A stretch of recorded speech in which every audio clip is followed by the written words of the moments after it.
Hello.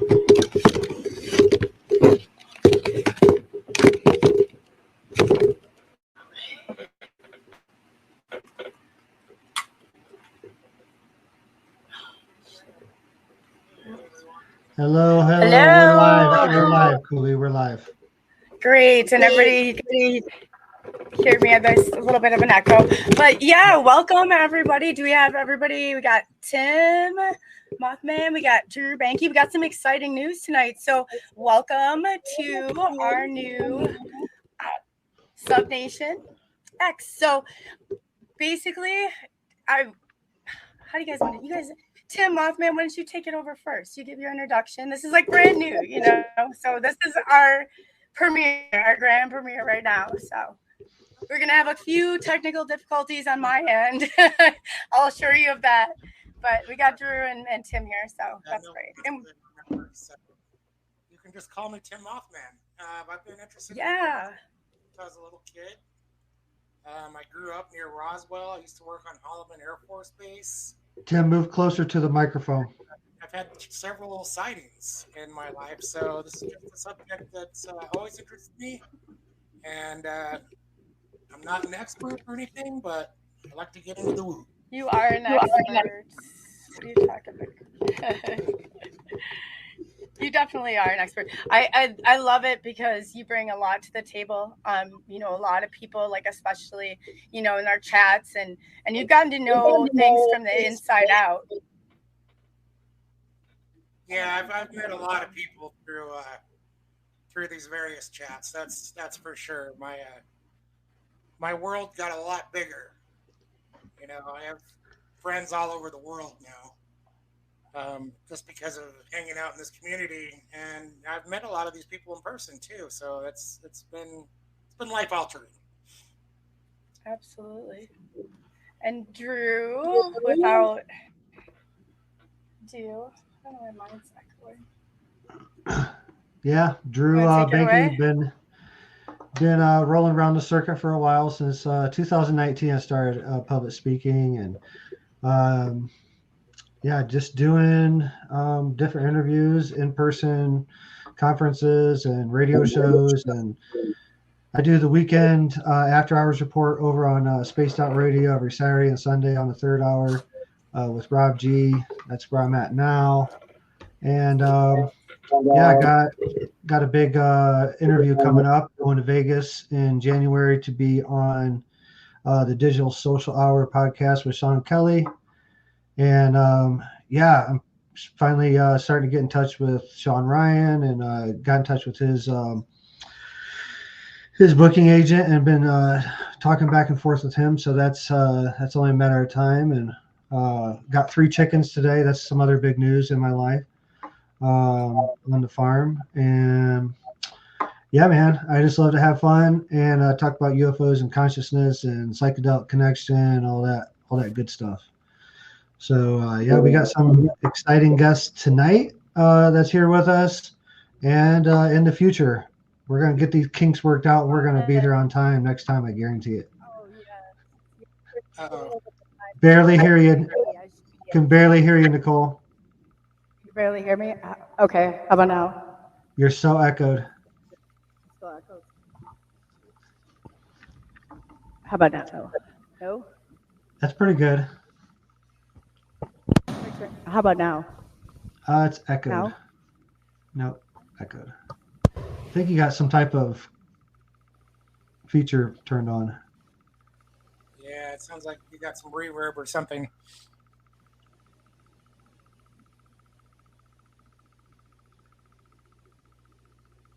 We're gonna let Coley get this figured out, and we're gonna bring our good friend Jim Goodall to the stage while Coley figures out this situation. Can't hear you at all, Coley. Hi, Jim. Welcome. Hey, Jim. How's it going? Yeah. Well, welcome to the circus.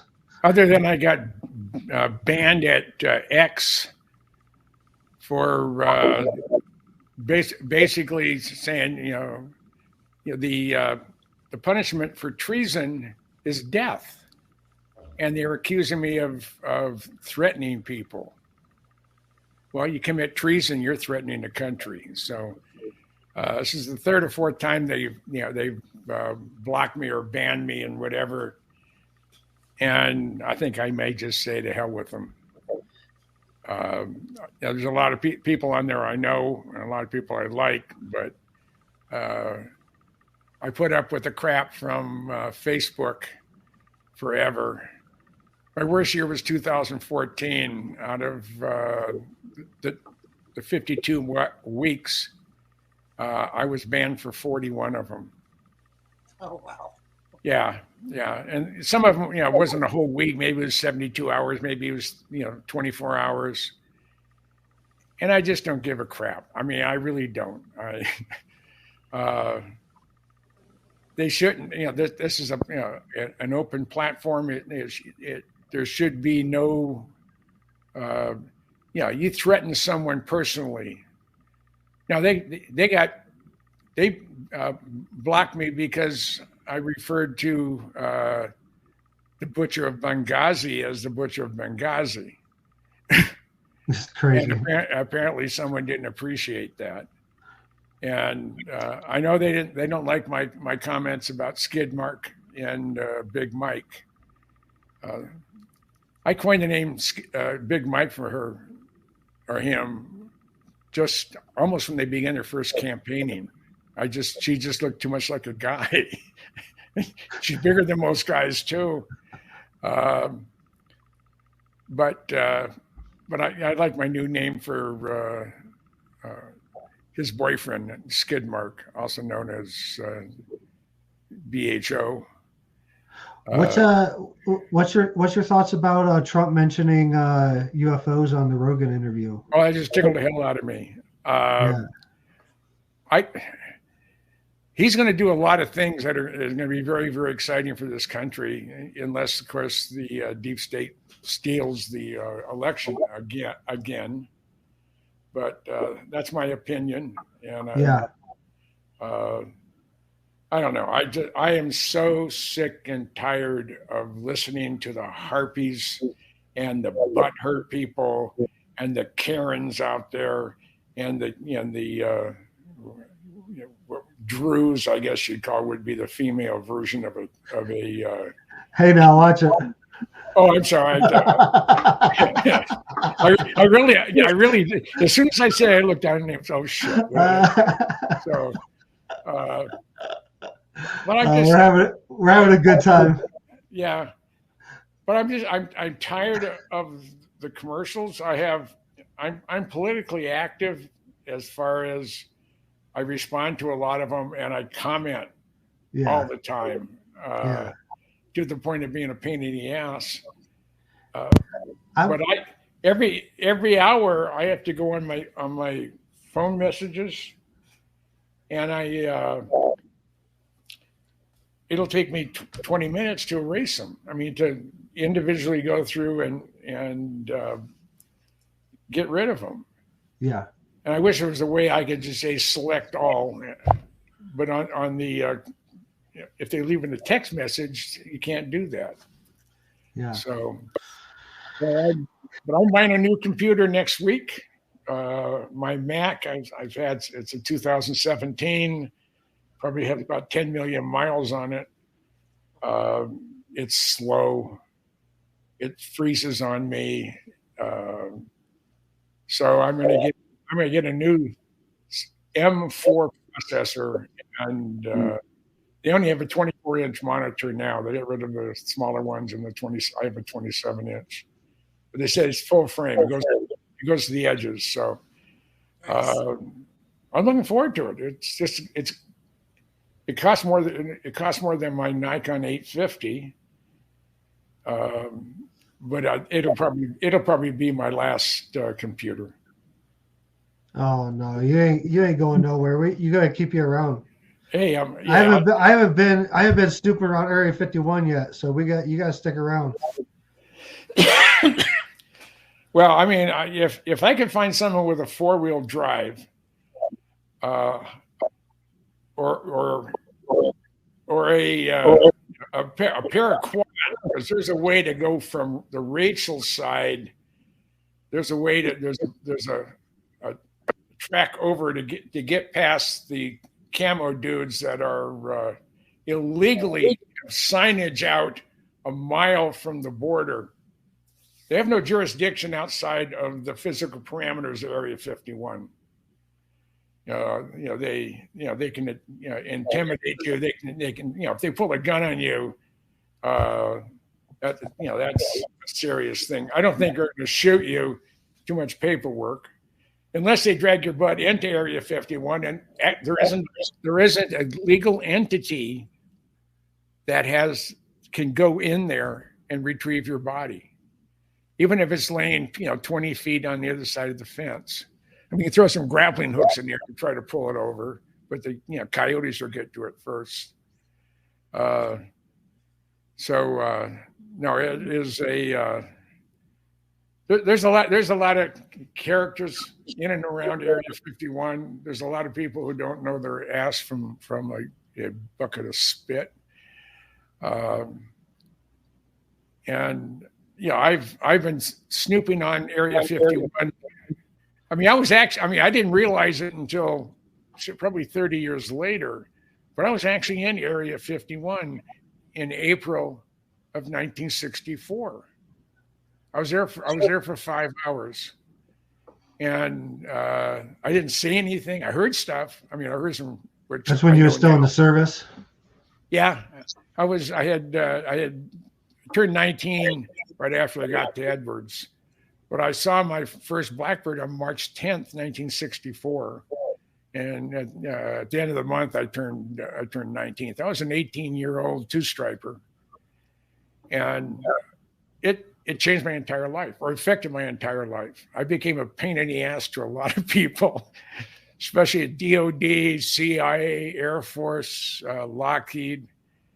And somewhere along the line, I think it was a lot of influence from John Andrews. He was like my big brother, John Andrews from Testers.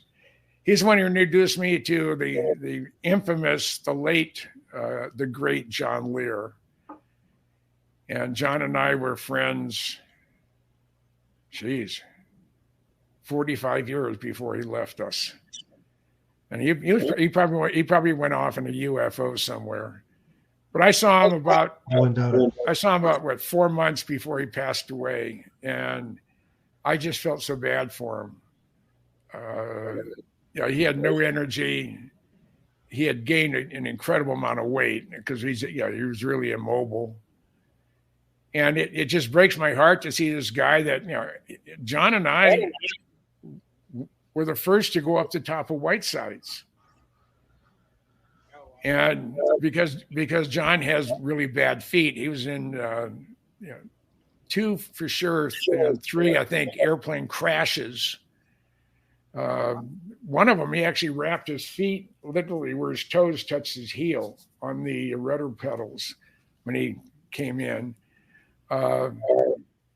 He was a one and only. There's only one John Lear, and I was blessed to be his friend. And I sort of covered. He was real. He had specific people that he saw with his Air America friends and his and some warrior friends and some whatever. But I was sort of in the category that I sort of was on a little bit of all of them. So, John and I just had an interesting and wonderful friendship, and I'm blessed to have been somebody I can call his friends. Is she there yet? Ta-da! Ta-da! Can you hear me though? Oh Jesus! Yes. Back up a little. Yeah, back up. You're good. Turn it down. Okay, but because of John Andrews, I met John Lear, and because of John Lear, I met Bob Lazar. You don't know Bob Lazar. And I knew him before he went to work out there. So, you're one of the icons, Jim. You really are. Like, so you can get us on Area 51? Yeah, sit back and don't yell so loud. I mean, Okay. Yeah, not in the other room, but when you got real close. How about now? Can you hear me now? Yeah. Just okay? You're good. Yeah. Okay. Yeah. So who had a question? Me. I said, are you going to get us on Area 51? Oh, well, I can tell you how to get in there. I won't guarantee you won't get picked up. I'm only going if you're going. Well, I'd only do it. Well, let's put it this way. We called him Agent X. He went by Mark Farmer. It was a special ops guy. He was one of the original Dreamland interceptors. Those of us who went up and were out there. I was there for a week, about every 5 or 6 weeks for over 10 years. It was that in Tonopah Test Range, and it's just it was just an incredibly special time to be there. And now all of us, once we were hit with 9/11, all sorts of things changed. And then they took Whitesides away, they took Freedom Ridge away, and now they've illegally put out signs, like I said earlier, over a mile from the from the restricted area, and there's areas where we almost, if I'd have had a Humvee, I could have driven to the top of the Groom Range. But the ruts were too deep for even for a 4-wheel drive, so we hiked up there, and we were at the very top of the mountain. And I was up there. I've been up to the top of the Groom Range, both in the west, coming up from the west, and coming up from the east. The west, you have to climb through a boulder. The whole side of the mountain is just broken rock. And that's just a perfect place for snakes. And so you want to do it. You want to do it when it's cold. Okay. And I mean, I was up there with the Swiss mountain bat. His name was Meinrad. He was from just outside of. I think he was outside of Geneva. I think, but we were in the tent, and it was cold. And all of a sudden, I hear something hitting the tent, and I unzipped a little bit, and I reached my hand out, and it went right into a snowdrift. Came back, put it all together, and then, hey, Rad, shit, guess what it's doing? Oh no, I've been out of there in seconds. Yeah, and it's I have some pictures of me. All wrapped up on all my Arctic gear, and just like we looked like a homeless encampment, but it was fun. But there's a way to sneak in there if you want. I can tell you how to do it. You get on a horse, preferably one that hasn't been shoed, and you just let it walk in. They have sensors that can tell the difference between a horse and a human out there walking. Oh, I bet. Well, we just ride horses. Oh yeah. Yeah, but I think any horse that you're going to rent, unless you own one, is going to have horseshoes. I got a mule, and it don't have shoes. She rides without shoes. Really? She'll ride anywhere. And but you have just to walk slow. I mean, just like she's grazing. That's one way to do it. Agent X, he had a sniper outfit. I mean, he looked like a tumbleweed. And it took him 4 days. He literally crawled on his hands and knees, and sometimes just on his bellies. He spent 2 nights out there and 2 full days. And on at least one or two occasions, there were patrols going within 100 feet of where he was.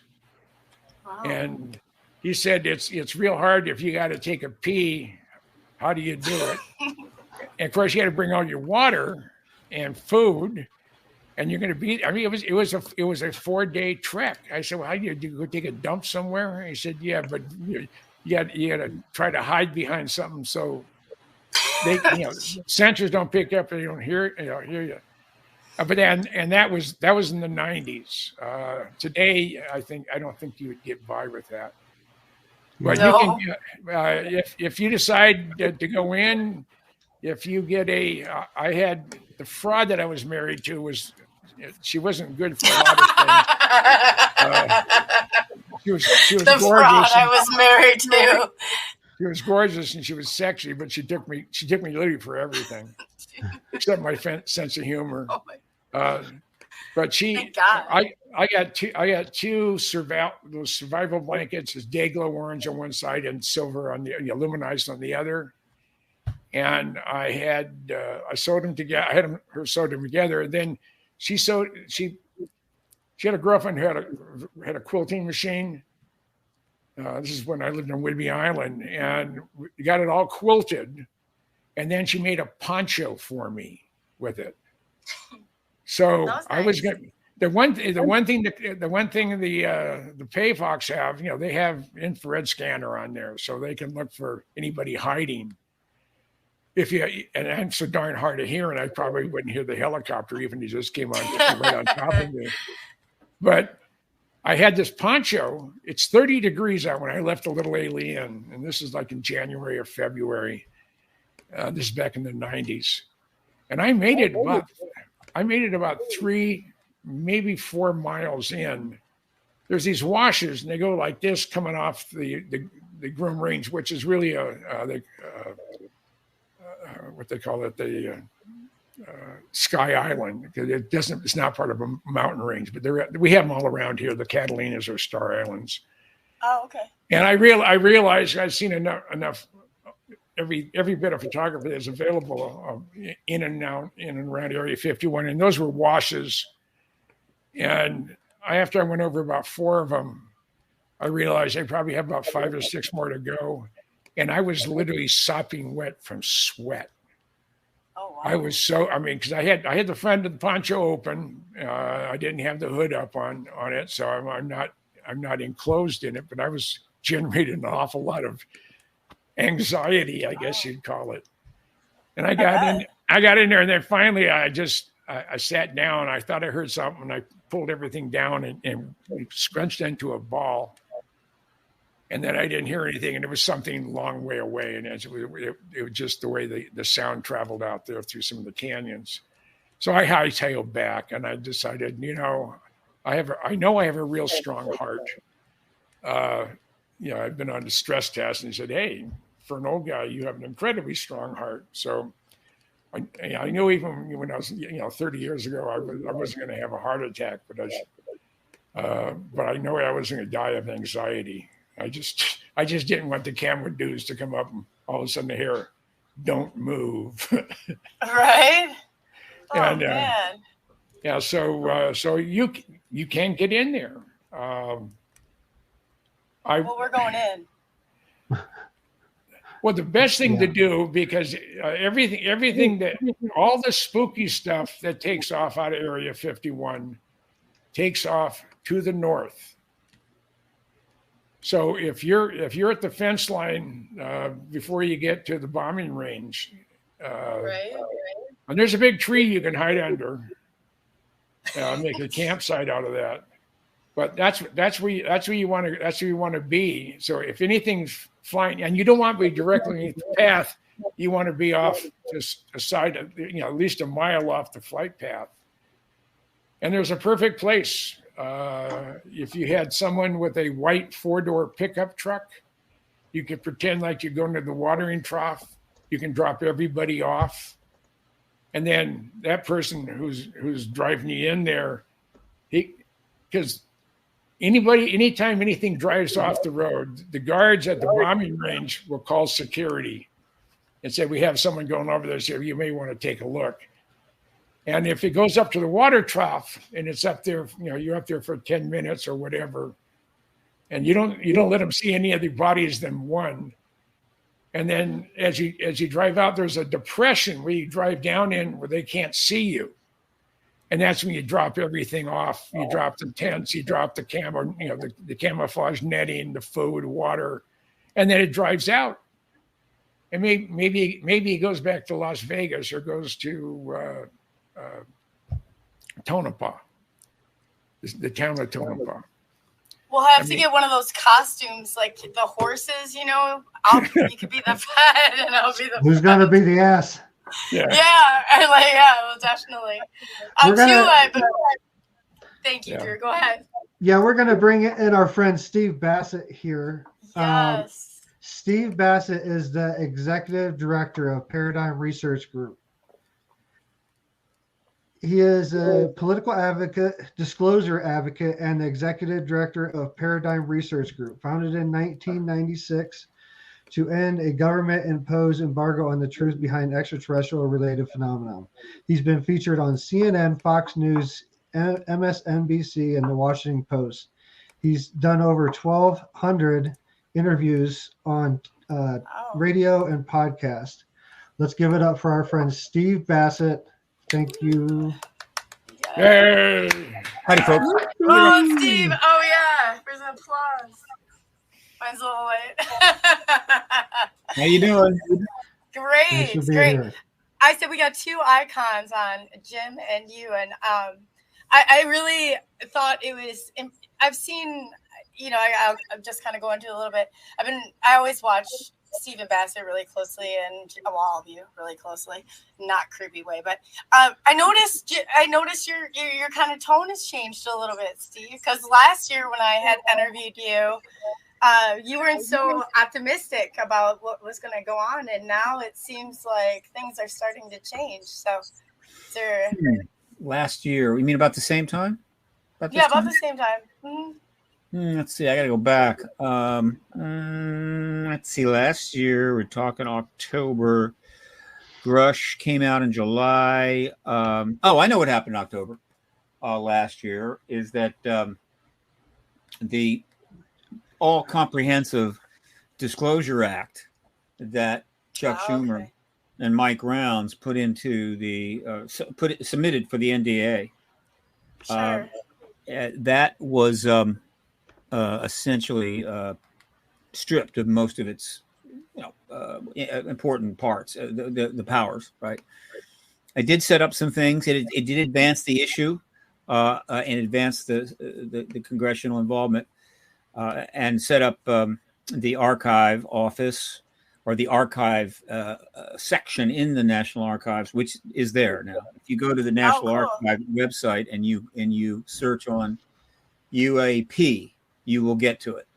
Now, there's not a lot in it, but something's in it, right? So they have established the destination, and that was fine. But the bill was substantially minimized, and that was a pushback on the part of those that simply weren't ready to go forward.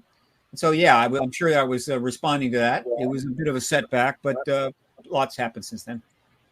Yeah, so catch us up because. Oh, go ahead, Jim. Sorry. Yeah, well, Dr. Greer has made his files available to everybody, and Michael Schratt spent 18 or 19 months full time scanning documents. They were all scanned in PDF format. They're all searchable by word, or a phrase.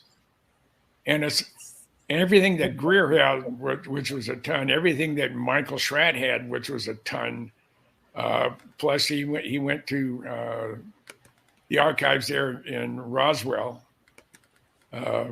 scanned a ton of stuff there, and he's been scanning several different large collections of UFO material. So that's there. I know.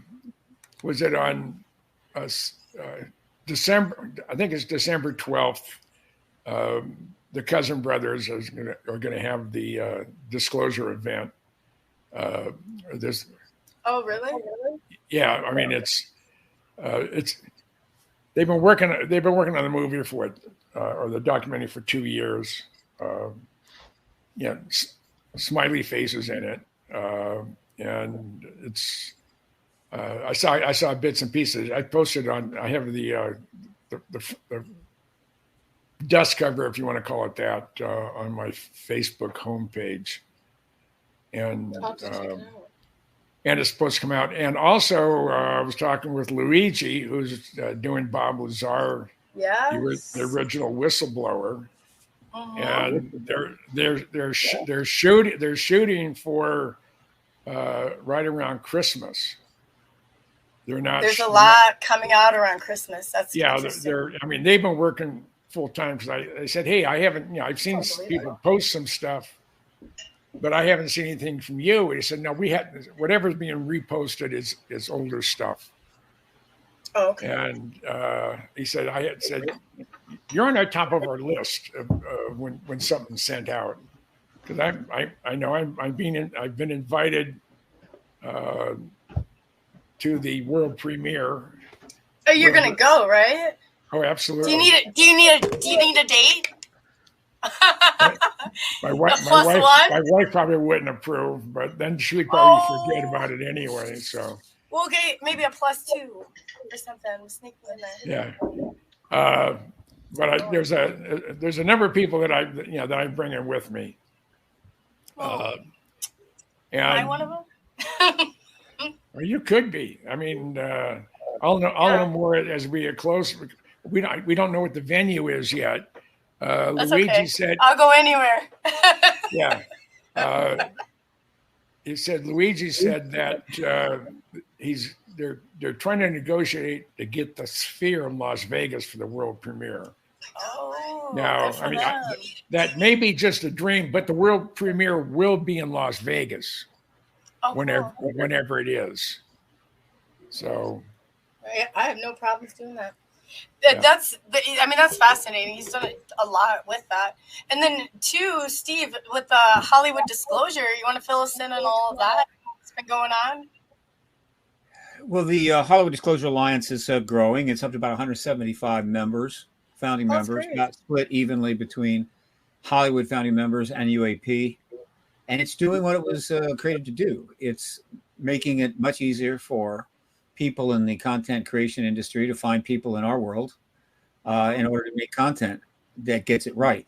Because people had it right for some time. The people in the big production in Hollywood, they've stayed away from the issue. They wouldn't do documentaries.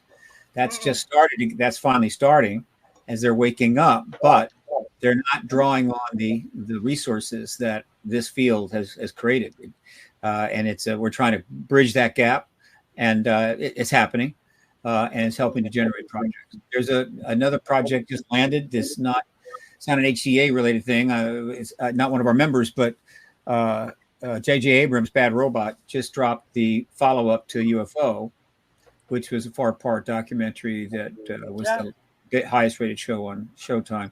It's called Beyond, and it just dropped. I don't know where it is, maybe Paramount Plus, I'm not sure. So it's another 4 episodes. I imagine he's got caught up with new stuff. I'm looking forward to seeing if they got anything wrong.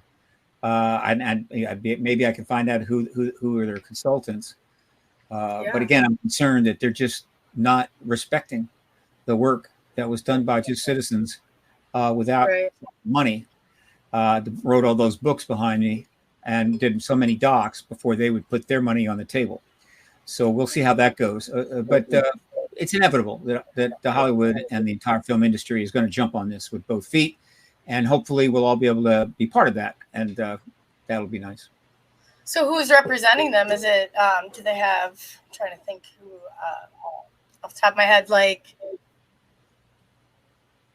what's his name? Gosh, he's Dan Aykroyd. By what represent? Like, are they like the Hollywood Alliance? Like, is there anybody like? Because there's, you've got other like. He was a huge part of MUFON. I think he is still a part of MUFON, isn't he? Who? Dan Aykroyd. Look, we'd love to have Dan Aykroyd in the HDA, and he's been approached, but we've only been able to get through his get to his agents or his representatives, and you know how that is. I've met him and I know him, and I think eventually maybe we'll be able to get him to join up. It'd be wonderful. He's perfect. But it's going to take a while. We need to earn we need to get some cred. We've been around almost a year. We got 174 members. We got one Oscar winner, maybe two soon, but we're not quite there yet. And we're not there in terms of fundraising either. We've only raised a modest amount of money, so we can't do a lot. But the whole thing is not about spending money. It's about networking people together. And then they go and do the projects. We don't fund anything. We don't make money from projects. And so it's working. And HDA is, I'm proud of it. Almost 1 year old as of November 3. Yeah, congratulations. That was pretty cool. I thought maybe you had it just seems like there's a shift happening where I've noticed even like news, they're reporting on things. What I know that the UAP and the UFO has created a little bit of a division between the community. Can you explain like why like the UAP, like what's, I don't know. I say it's not really much division. I personally don't comment on it. It's not a big deal. It is simply, it's very simple.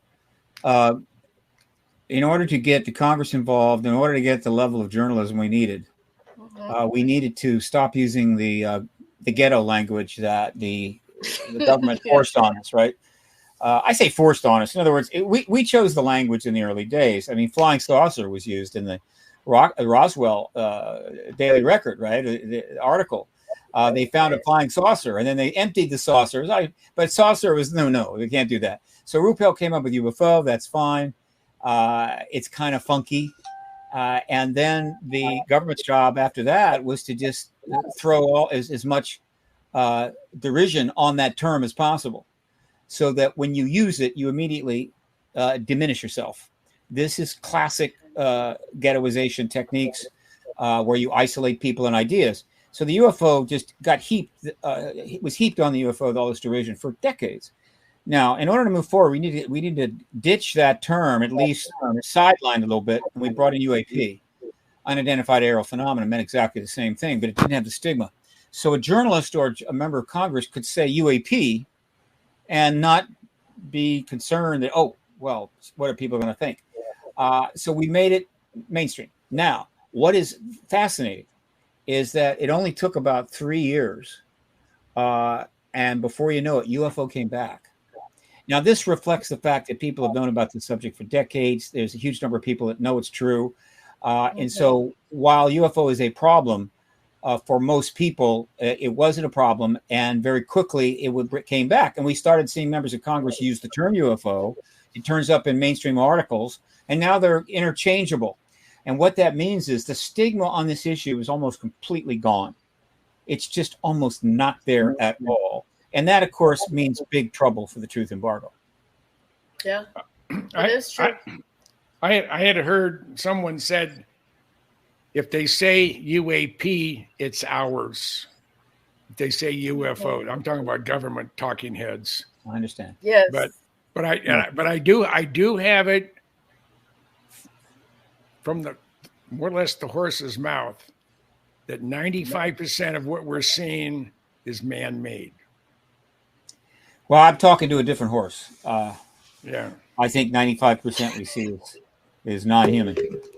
Yeah. Well, you don't think the black budget projects and stuff like that? I have a hard time distinguishing between the two too. Like and then if you talk to Rick Doty, he claims that there are actual like codes like that. I had to have to look them up. Like identified codes for them, and I guess I don't understand why we're not using those codes. What do you mean by codes?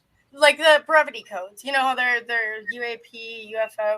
Well, he says they're like IP. I'd have to look back at my notes and see, because he claims that like Congress, and I think we've talked about this before, Steve, that Congress and Senate are two totally different things, and that Congress a lot of times does not have the security clearance to be briefed on any of it. So that part confuses me, I guess. Well, it's even more complicated than that, but let's just say that the Gang of Eight, which includes Chuck Schumer and the Intelligence Committee in the Senate has got the classification level for virtually anything. But that's fine. And that's one of the reasons why they came up with unacknowledged special access programs. Right. That was designed to be able to keep some things completely away from everybody except perhaps the president. And of course, it's not right. And they've known about it, but they've gone along with it, right? In other words, I don't need the hassle. They want to have a special unacknowledged program, fine. But when it gets down to it, okay, when you get down to the nitty gritty, Congress has the oversight powers here. And in order to have oversight, you've got the clearances. And so while the government can make it difficult to exercise those clearances, it doesn't mean they don't have it. So it's what is happening now is everything's being worked out. They're getting the legislation done. Plenty of members of Congress have been briefed. They got a pretty good idea of what's going on, and there's an entity set up, Arrow. So we're getting to where we can end the embargo, but we're not quite there. And actually ending it is still going to be a tough deal because the final thing, the closing act, is still a significant thing because there's a lot of people still who do not want this embargo ended. And so they're going to kind of hold off and try to stall it as long as possible. And then the process is subject to the vicissitudes of history. And history is a bitch, right? I mean, as we very well know. Right. But we're practically there. All we really need is one major Senate hearing that pretty much torches the truth embargo, and then the president can come forward. That's really all that's necessary right now. There's going to be another hearing in the House. That's fine, but that's not enough. The hearing that ends the embargo will be in front of the Senate Intel Committee, but they're not ready to call it yet. They're nibbling a little here, a little there. Gillibrand's going to have another briefing, maybe. They need to resolve this, but keep in mind that, and this is just a coincidence of history, that the very last days of the truth embargo, or potentially the last days and weeks of the truth embargo, virtually ended up a dead heat with the political situation underway, which has been 8 years in the process, and it's coming to a head again on November 5. And so the truth embargo is trying to get wrapped up, but I'm afraid the queue is already filled, and so it's been held up for that. And so we're not going to see anything until after the election. And then the question is how much. Yeah, well, exactly. I'm just wondering why they're stalling on it. What's your opinion? I mean, you watch this pretty closely. You're in DC. You're, going out there and. Well, the reason they pushed back last year, don't call it stalling, it was outright pushback. They were trying to see if they could really stop the process. And then when they put out the Aero Study report, which is a complete lie, that was an attempt to try to maybe shut it down. That didn't work. So they're losing, right? In other words, the truth embargo is coming down. The truth embargo managers are losing. They know it. But there are still some ways that they can kind of slow it down. But what I'm talking about is the election. This is no trivial election. This is a major election in the history of the country. It is all-consuming. The consequences afterwards could be dramatic, and so they need to get that out of the way first. They could have maybe done this back in early 2024, even up until maybe April, but after that, it just became unlikely. And so it got sucked into the black hole of this election. Now it's going to come out the other side. The first hearing will be in front of the House, Nancy Mace. She's already got 3 witnesses lined up, at least. They're not bad. They're okay. I'd like to see a couple others. I'm trying to get a very important witness in there, but I'm just little old Steve, so we'll see about that. And then Gillibrand's going to hold another, I hope, hearing, but it'll probably end up being another briefing. That all of this activity feeds the media, keeps the thing going. And so right now, what I'm talking to people about is this. What I'm suggesting is this: that if you take all the circumstances in the world, foreign and domestic, and you consider them, the proper way to go now is for Mark Warner, who I actually met briefly and gave my card to the other day. It was an accident. Mark Warner needs to call the hearing, get 20 witnesses in there. We know the kinds of witnesses that will be available, and they will blow the truth embargo up. Would only take about a week, and then Biden comes forward and ends the truth embargo. In other words, get it done before the next administration takes over. And they'll have 71 days to do that. Oh, but what do you think? Just with the distrust, I'm not trying to be like silly here, but if Biden came out, I think he's the last person I'd want to come out and say that. Like I don't think anybody believe it. That's good. That's going to be the problem with this, the government part of it. Don't you think? That's an interesting statement. Nobody will believe it. Look, that's not the way things are, dear. It's a big country with a lot of people, but it's not so much about him. The reason we have to have the hearings is the president's not going to come out and say, "Let me tell you something you didn't know." Right. The reason you have to have the hearings is you put 20 witnesses under oath and you put them on camera, going all the way around the world, and everybody sees the evidence that we know well about. But they see it testified under oath, like Grush, only 20 witnesses over 5 days, not a half a day, and it's done. All the president will have to do is come forward and acknowledge what everybody just saw confirms the ET presence. That strips the political heat out of it. It's not Biden telling us the truth or not. It is the president confirming what you just saw after conferring with his advisors, that in fact we have non-human tech, non-human bodies. And that takes and sucks a lot of the partisanship out of it. It gets it done so that now we're already in the post-disclosure world as the new administration takes office. And they're not going to have to deal with that. They're going to have plenty to deal with. So now the new president can deal with the post-disclosure issues because that has been settled. And that is going to be so much easier on everybody. And so I am pushing very hard in what way I can to say we got 71 days from the election. Let's have the hearing. Let's get disclosure and then have that out of the way. And it'll go worldwide in a week. I mean, that means before the inauguration, every major nation on the planet will have also confirmed the ET presence. And not try to just drop this into the plate of a brand new president that's going to be governing in an absolute heated situation. I assure you, whoever wins this election, the period afterward is going to be red hot. It's going to be ugly, nasty, confusing, probably even violent. And so that's not going to be a conducive atmosphere to try to deal with as easily the most important issue in the world. So I'm going to try to make that case. I don't know if anybody will buy it, but if they do, then maybe that hearing will happen. That's great, but what do you think about the experiencers? And I know that you're not, and then you do the post-disclosure part. And I used to follow that a lot because going back, you have a whole plan that extends once that this disclosure happens, the truth embargo's dropped, of what's going on forward, right? I have as an estimation. It's not my plan. I mean, no, I read it before, but I have an idea of how I think it'll unfold. Yeah. Well, because I remember you talking about the caretaker government, and then I think you were in with Teresa Tyndall. I don't know if she's still a part of it or not. That was a long time ago. It's a phrase I've used. It's a phrase I've used. I don't use it lately, but it's a term that represents what I consider to be a inappropriate attitude that the government increasingly has taken with the American people. Yeah. That we are your caretaker. And therefore, we will tell you when you need to go to the bathroom or what you need to know and not tell you what will upset you. And no.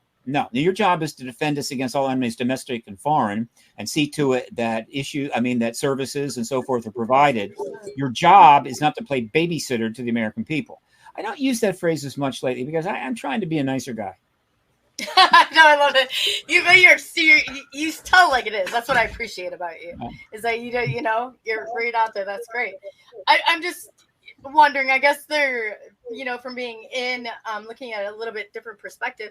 The experiencers feel like they hold so much of the truth, and that the government coming out just might be able to take control of that narrative again. If we don't have a plan in motion and we're kind of not on the same page.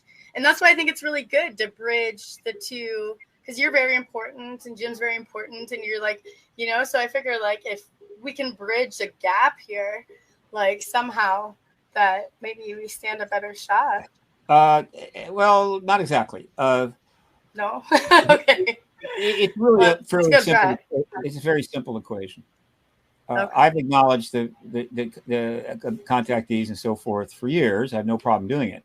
But in terms of the process leading to ending the truth embargo, which is difficult and involves getting cooperation of Congress of the United States, we had to focus on those things which can be dealt with comfortably by them. And that is national security and so forth. The contactees will have their time. They will have their day, and they will be well received, and they're going to get a lot of attention. But we couldn't be going up on the hill saying, Senator, I need you to meet somebody that was taken up in a spaceship or has had a hybrid child. Yeah. They're going to go, I don't think I want to talk to that person. I mean, this is just realism. Now, let me be clear, and I've said this many times. The day after disclosure, unless they shut the government down, every briefing room in this town, where my office is 2 blocks from the White House, is going to be packed with reporters, every one of them, and they're going to have a lot of questions, and they're going to ask them, and I can just about guarantee that on day one or more reporters in that room, after there've been some questions already handled, are going to say, "Excuse me, now that you've confirmed that we have this non-human tech and non-human bodies, does that mean that the reports of people being taken by some of those non-humans you referred to are true?" That question is going to come up on day one, and unless they're adamant, friggin' mind, they will answer it truthfully, and they will say yes. And then the follow-up question is, "What more can you tell us about that?" And we say, "Look, you can't do everything at once, right? We're getting information out to you, and there's going to be other hearings. There's going to be other briefings, and we will get to that." You don't think they're going to hunt us, do you? I'm not joking. I kind of worry about that from time to time. Well, don't worry about it. What will happen is that X number of days after disclosure, a hearing will take place in Congress that'll have nothing but contactees. Now, they may be contactees that are actually government people. That are in government, they're under oath, maybe they have a career, whatever. But the contactees will have hearings as well. Now, that's going to not come immediately, but it will happen. And X number of days, I don't know how many days that'll be. And those hearings will be well received. Ultimately, when in the post-disclosure world, when huge sums of money are going to become available to address this issue at every level, millions and millions of dollars are going to be provided to some organization, and that organization's job is to collate and collate all of the known contactee reports, which means, first of all, getting the rights to them, collecting them, getting them all together, going through them and analyzing them and coming out with reasonably useful information, consensus type information. The number of contactee reports probably available is well above 500,000, and that's why it's going to take millions of dollars to go through them, and that will happen, and that report will be provided to the people.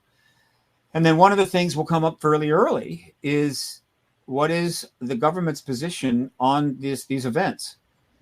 Is the government going to take action? Is the government going to try to help stop it? Is the government powerless? This will come up too.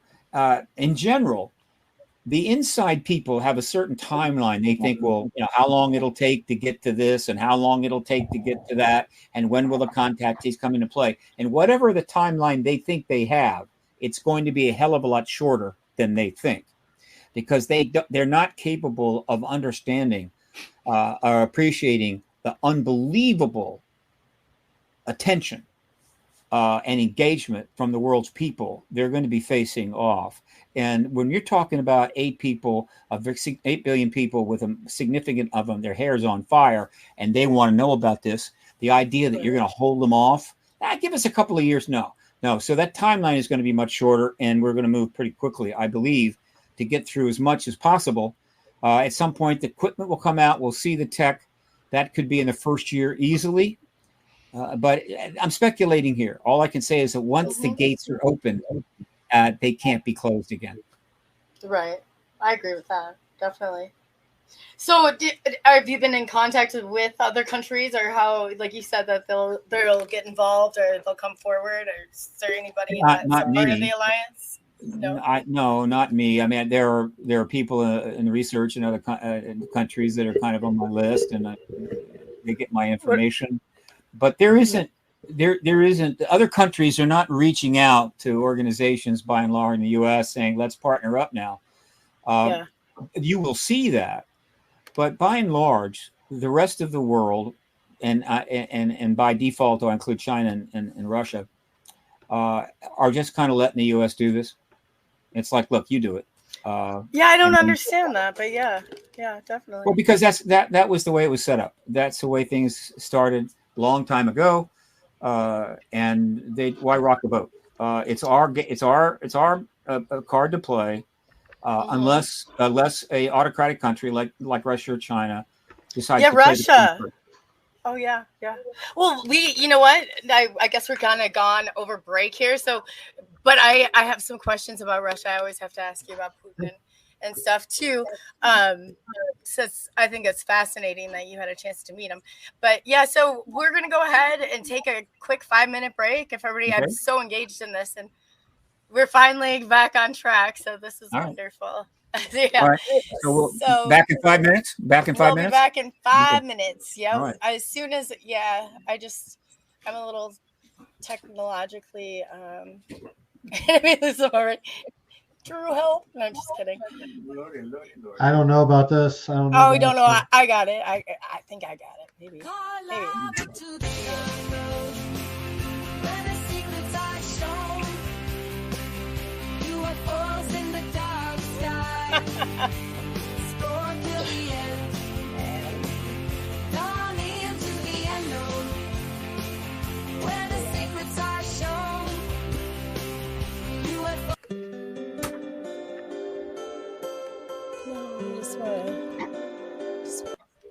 Where it's this right. You got it.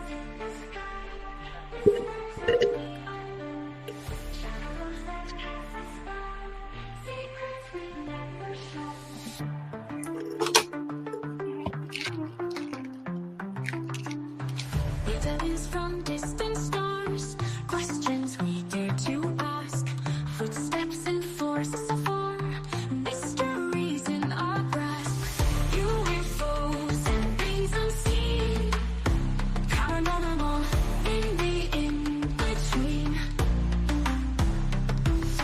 cryptids lurking in the night, bring the unknown to the light.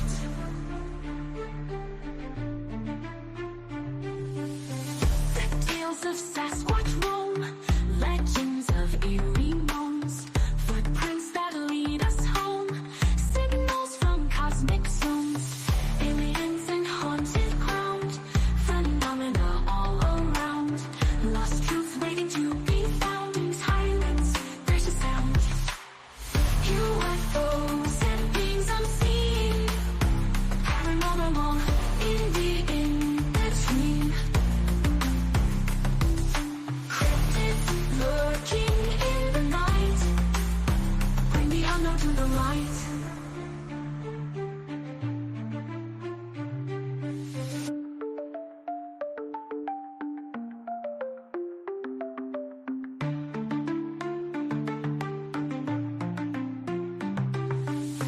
UFOs and beings unseen, paranormal in the in-between. Cryptids lurking in the night, bring the unknown to the light. Cryptids lurking in the night, bring the unknown to the light. Call out it to the unknown.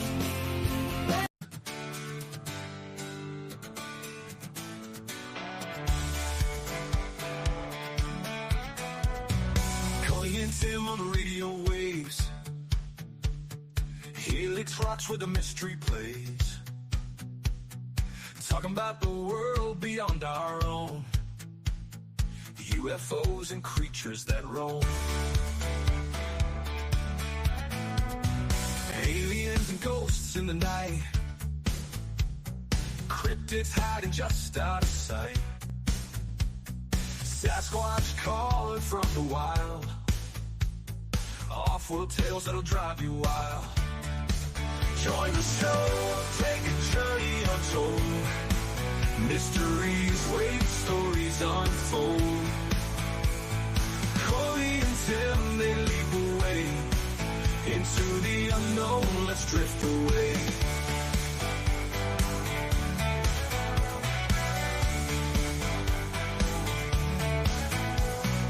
Coley and Tim, they lead the way into the unknown. Let's drift away.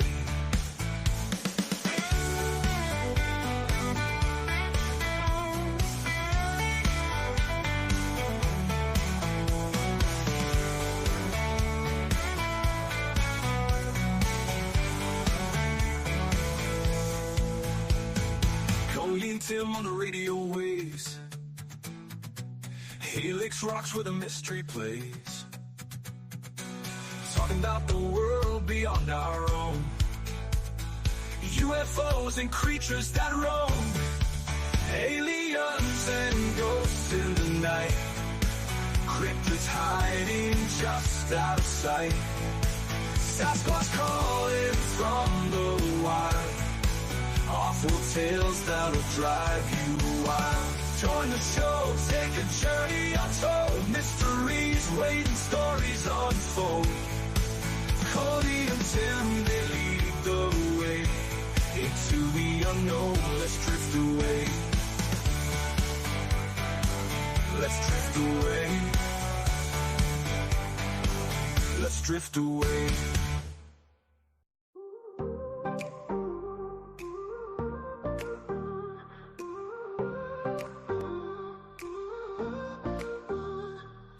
Lights in the sky above, questions we can't shove, mysterious stories told, secrets that unfold. Experts share their tales, mysteries in the trails, whispers in the night, aliens in flight. Oh, UFOs are real, tell me what you feel. Aliens unseen, paranormal dream.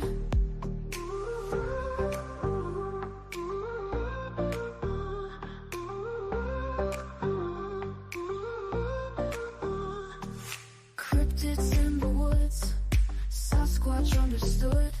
The unknown so surreal, cool news we reveal.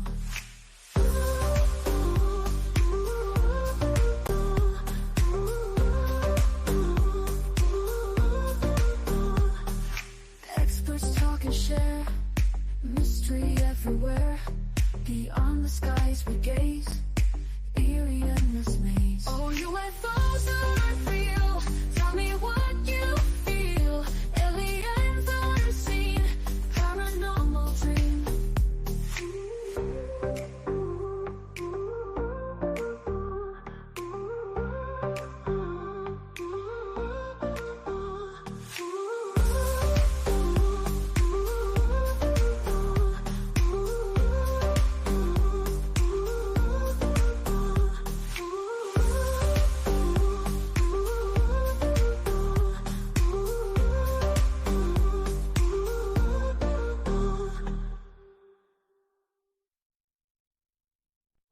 All in Marcus, talking with leading experts about UFOs.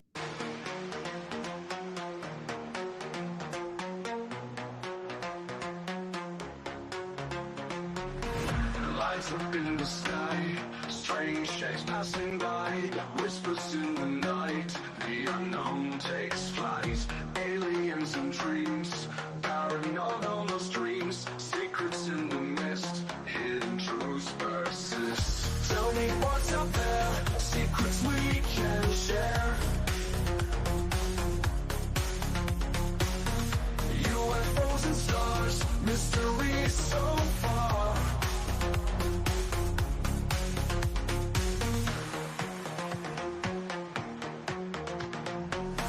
Cryptids in the woods, Sasquatch like it should.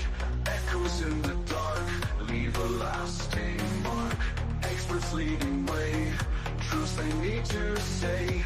Peeling back the veil, tales that never fail. Tell me what's out there, secrets we can share.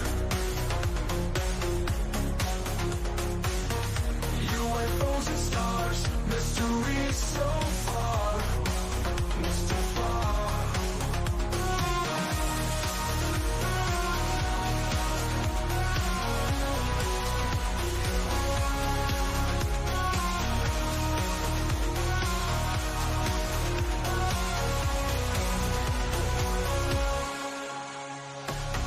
Cryptids in the woods, Sasquatch like it should. Echoes in the dark, leave a lasting mark. Cryptids in the woods, Sasquatch like it should. Echoes in the dark, leave a lasting mark. Cryptids in the woods, Sasquatch like it should. Echoes in the dark, leave a lasting mark. Cryptids in the woods, Sasquatch like it should. Echoes in the dark, leave a lasting mark. Cryptids in the way, truths they need to say. Peeling back the veil, tales that never fail. Cryptids in the woods, Sasquatch like it should. Echoes in the dark, leave a lasting mark.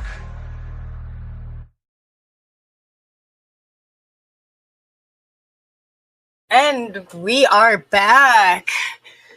Is everybody unmuted? Yes. I know we're probably jamming out. Yes. So, yeah, take it over, Drew. I've been dying to ask this question of both Steve and Jim. Jim, I think I've asked this question before, but what I want to get a fresh answer from both of you. How much of this disclosure, like in the background, are they talking about consciousness? Like how much of this phenomenon is conscious? We all know the nuts and bolts is just for show. Like my personal belief is that's what this is all about, like the consciousness aspect, our evolution, and I believe we're talking to our future selves. What's your guys' take on that? Steve, you want to go? I don't have much faith at all in the time travel explanation. It's sci-fi, it's fun, but I would never put my money on that. In terms of consciousness, again, this term is just very muddy. It's just not well defined. It's used and thrown around, which is fine. I mean, I'm not people have the right to do that, but activism requires precision language. These entities, if these entities are sentient, they're conscious, and that's important, right? They're not machines; they're sentient entities. The fact that they're also telepathic is particularly noted. Is that a consciousness issue? No, but it certainly shows that their brains have the ability to do things that apparently we don't, though there are some humans that have demonstrated what seems to be legitimate telepathy. But obviously it is absolutely fundamental to the extraterrestrial world because it seems like every type of ET is able to do this. And so, again, this is a nuts and bolts approach. And so when the consciousness concept comes in, there's not much I can do with it other than they're sentient. So they have consciousness and self-awareness like we do. And maybe they have a few other things that we don't yet know about. It'll be interesting to find out. But there's the possibility they're bioandroids, which is an interesting idea. It's not ridiculous. And that is that they're essentially living things that are engineered out of living matter and then literally programmed to do certain things. So they're neither what we'd call a sentient being, nor are they a robot, somewhere in between. But again, we're just guessing. We don't know. So based upon the contactee reports, the descriptions and so forth, I barring additional information, I would assume that all of the gray types are sentient, and the reptoids, the insectoids, and certainly the wonderful Nordics are all conscious, sentient beings that also have telepathic power. That's about where I'm at on it. Gotcha, Jim. What's your take on it? All right. Well, if I know people do have telepathic powers. my Sicilian grandmother, my grandfather was the head of the fishing fleet out of San Francisco Bay, starting when Nano got there in 1901, but starting about then, he moved most of the village of Isla della Femme off of Sicily to Pittsburgh, California. And Nana was the matriarch of the town. And when they went out fishing, they go up to Alaska, they're gone for 5 months. There's no communication. We're talking about 1910. This is pre-World War I. There wasn't even an internet. And the wives would come into my grandmother, said, Angelina, how much money does Giuseppe have in his pay envelope? And she said, in my dreams tonight, I will ask my great aunt, who's been long dead. And the next day, the woman came and she would write down what the amount was.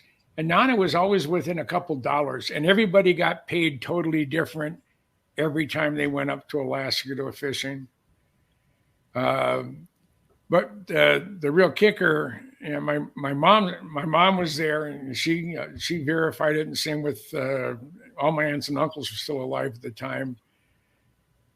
When you're anchored and you have your nets out and you're dealing with a 15 mile an hour outgoing tide, because you're up in Alaska, they have up to 45-foot tides there.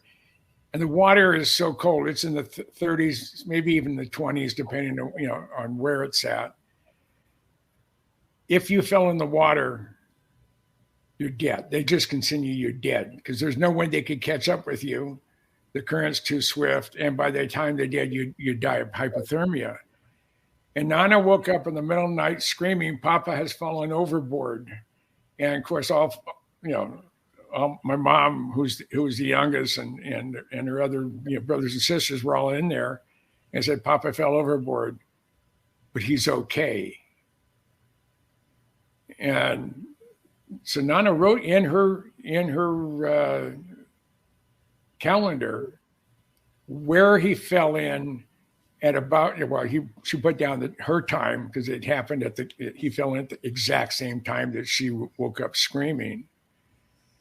And she would do that. I mean, my mother could sense people and tell me all about them. So I know that stuff exists in the non scientific or UFO world. The only thing about it's an experience that is I don't want to sound like what's her face, but it's an experience experienced by people who haven't experienced something like that before. I mean, that's a crazy way of putting it, but I don't know. It's like trying to catch a vapor with your hands. You can see it; it's there. It has some form, you can feel it. But it's like trying to identify dark matter. I was up at Kitt Peak. They were putting together on the Mayall 4-meter telescope. They took the secondary mirror out, and they're putting 5,000 cameras there that they were going to look at the entire northern hemisphere, the northern sky, for over 5 years, and they intend to catalog 40 billion galaxies, and they're trying to determine how, since they can't see it, taste it, smell it, or see it, how do you measure dark energy? And that has an awful lot to do with what people don't know what's going on. And for years, you were talking about, Steve, you said, science. Science is always changing. Look what the age of the universe. 13.4 or 13.5 billion years until the James Webb Space Telescope saw something 1 billion years deeper in. So this is, this time of disclosure, this time of the world we're living in today, the next 18 months is probably going to be the most significant 18 months in the history of modern America. I think our species, I take it a step further. I think it's for our species. It's going to be a crazy, next year, I would say. Probably the next couple months, I would say, would be crazy for our species itself. But getting back to the consciousness aspect and, our relationship to ET, I've spent a lot of time with different indigenous tribes and different modalities, and the things that keep getting talked about is our relationship. They don't talk about them as visitors or guests or anything like that. They're talking about this is our ancestors, past, present, and future. Like, this is outside of our understanding of time. So the nuts and bolts, is this what the Hollywood disclosure is? This is what it's like more about, like the government disclosure, like the government someone of importance standing behind a podium and saying that there's UFOs? Because in my mind, like, we've already had disclosure over and over and over again. Like, I think the majority of the heartbeats on this planet, especially here in the United States, believe, we're not alone on this planet. I think the next question is, like, what is our relationship would be? Like, what is our relationship, and why are all these people reporting all these different things? Well, there's a lot of things we want to know, and a lot of things we can know and should know. But until we get formal disclosure, which is what I'm interested in, small d disclosure is trivial. It's the revealing of information. It's been going on for 77 years. It's going on every day. New information is coming out. That's small d disclosure. That's not what this movement is about. The movement is about capital D disclosure. Formal confirmation by heads of state. Because until we get that formal confirmation by the heads of state, we're not going to have access to the vast majority of this information. It's going to remain classified. It's going to remain out of touch. And we're not going to be able to move forward. We're not going to be able to access the technology. So formal confirmation is the paradigm shift. Right? So that is what we're seeking. Once we get that, that's the key that unlocks a lot of doors. And then the question is, which doors we go through first? One of the doors eventually we will go through will be the ET human connection. Now, we've got a lot of information that we've gathered from ancient lore and texts and archaeology, which is non-trivial. Ancient Aliens has got a lot of real stuff there. Not all of it, but a good deal of it. It's a very good show. It's done a lot of good. And then there is the genetic connection. I happen to think there's a genetic connection. Ancestor may not be the proper term, but they very well may have dealt with our genetics at some point. I'm hearing a very busy noise there somewhere. Yeah, Coley, can you mute your mic? I've been trying to mute it. Thank you. So, I mean, and this is going to be fantastic. I mean, the fact that the Nordics look like just humans, I'd like to know how that is. I mean, I can guess, but it'd be nice to know for sure. The fact they're doing genetic work with humans right now, making hybrids, that's incredible. So if they've been doing it now, they've probably been doing it in the past. So the potential, the possibility is the one most logical thread that may come out is that, and by the way, this was not really a well thought out years ago. Recently, though, there have been many discoveries. I say recently, 40 years or so, that you go back in time, and there wasn't much understanding about the homo lines. They were trying to find a linear ancestor, cha-ching to humans. And eventually, what they discovered is there's a whole string of homo lines that never lasted. Right? They just went forward and went extinct. And so we are one of a number of lines that technically could have developed into what we call a fully high consciousness being. Only one. And it's very possible that is because they chose one, and they chose one. It was our line, and they modified us genetically so that we could develop into a fully conscious, sensitive, sentious being with the ability to become who we are. to become essentially technological and even interstellar. And the other ones, they only need one. And people say, why do they do it to 4 or 5? Because now you'd have 4 or 5 non-mateable, possibly lines, becoming sentient on the same planet. And what does that mean? Well, they're going to fight even more. And so that may prove to be true. I'm very comfortable with that idea. There is a genetic connection to them.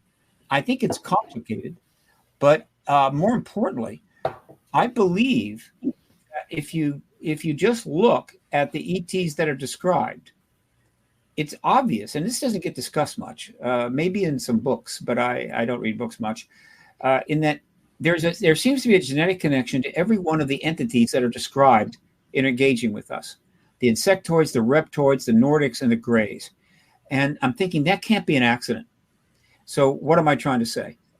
Insectoids look insect-like because there's insect DNA. The reptoids look reptoid-like because they contain reptoid DNA. They came from this planet. The Nordics look like humans, so obviously they have DNA from this planet. Maybe they may be 99% human for all we know. And the Greys don't look like us. However, it's the Greys that are most active on the genetic research and the hybridization. And so there's a genetic connection there. And so this is not a random group that got together and decided, let's hang out at the Earth.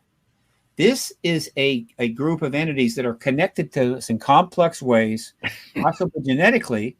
And the reason they are here now and so active is that they are well aware that we must get to, and will get to disclosure.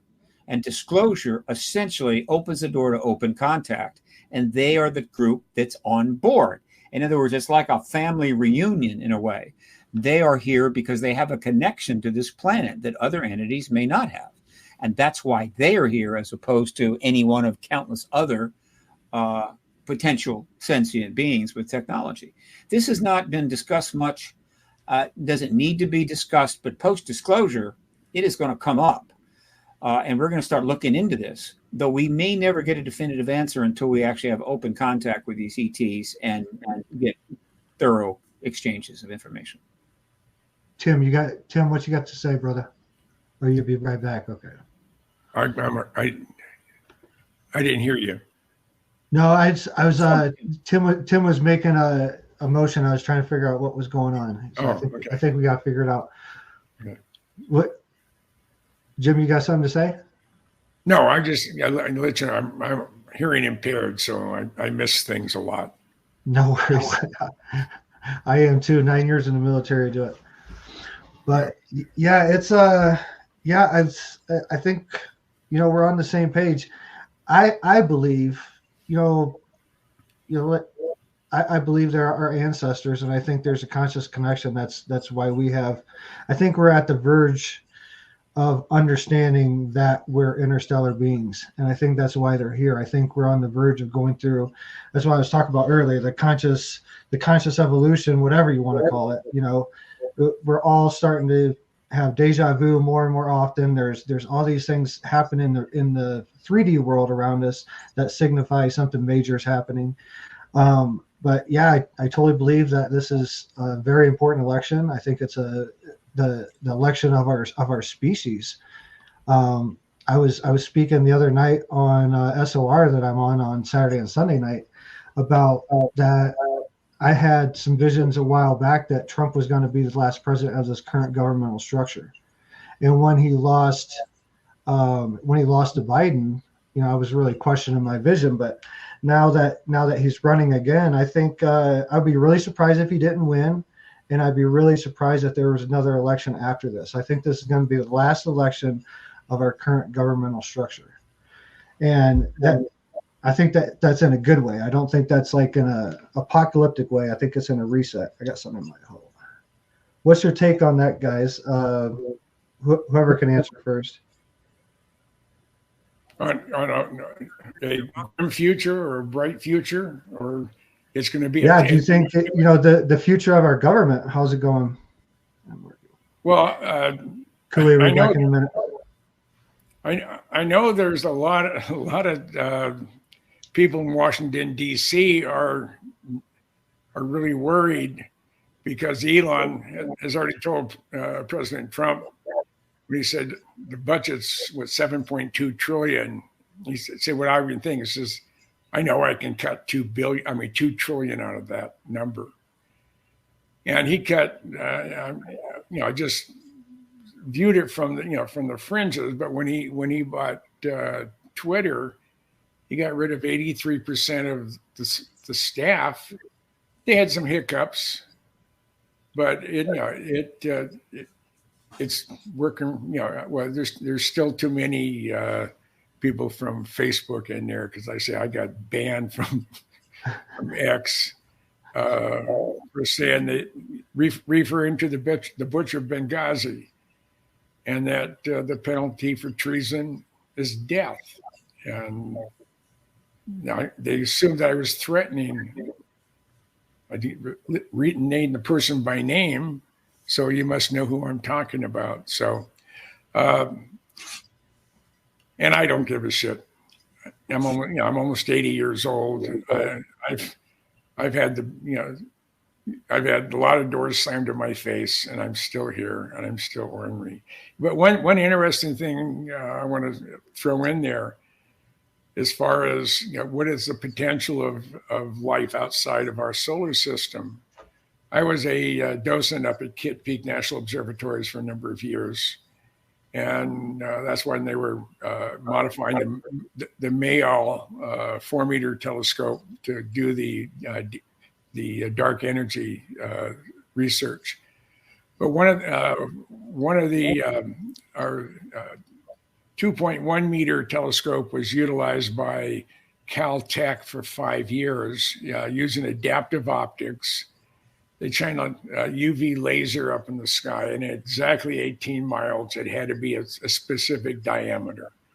And this lens would change its shape based on the atmospheric distortion 1,200 times a second, and had fairly close to the same resolution as Hubble, except we only have a certain time in the evening, but as the Hubble could stare at something for quite some time. And in the course of 5 years and a very, very small part of the Milky Way, Caltech cataloged 8,000 exoplanets. And just before I had to retire as being a docent, I had needed a full knee replacement, and it's all up and down there. And but just before I left, they had a meeting of all of the astronomers, technicians, and docents for they didn't have beer. It was popping pizza because it was on the university proper there at the NOAO. And he had just, and I wish I should have written his name, but I'm terrible on names. But I have a fairly good memory of what he said. He had just returned from a worldwide conference on exoplanets. And he said, based on proven mathematical formulas, they calculate for every star in the universe, there's 1.5 planets. And out of that incredible number, I mean, you can't even, I don't even know what to the power it would be as far as the number of planets.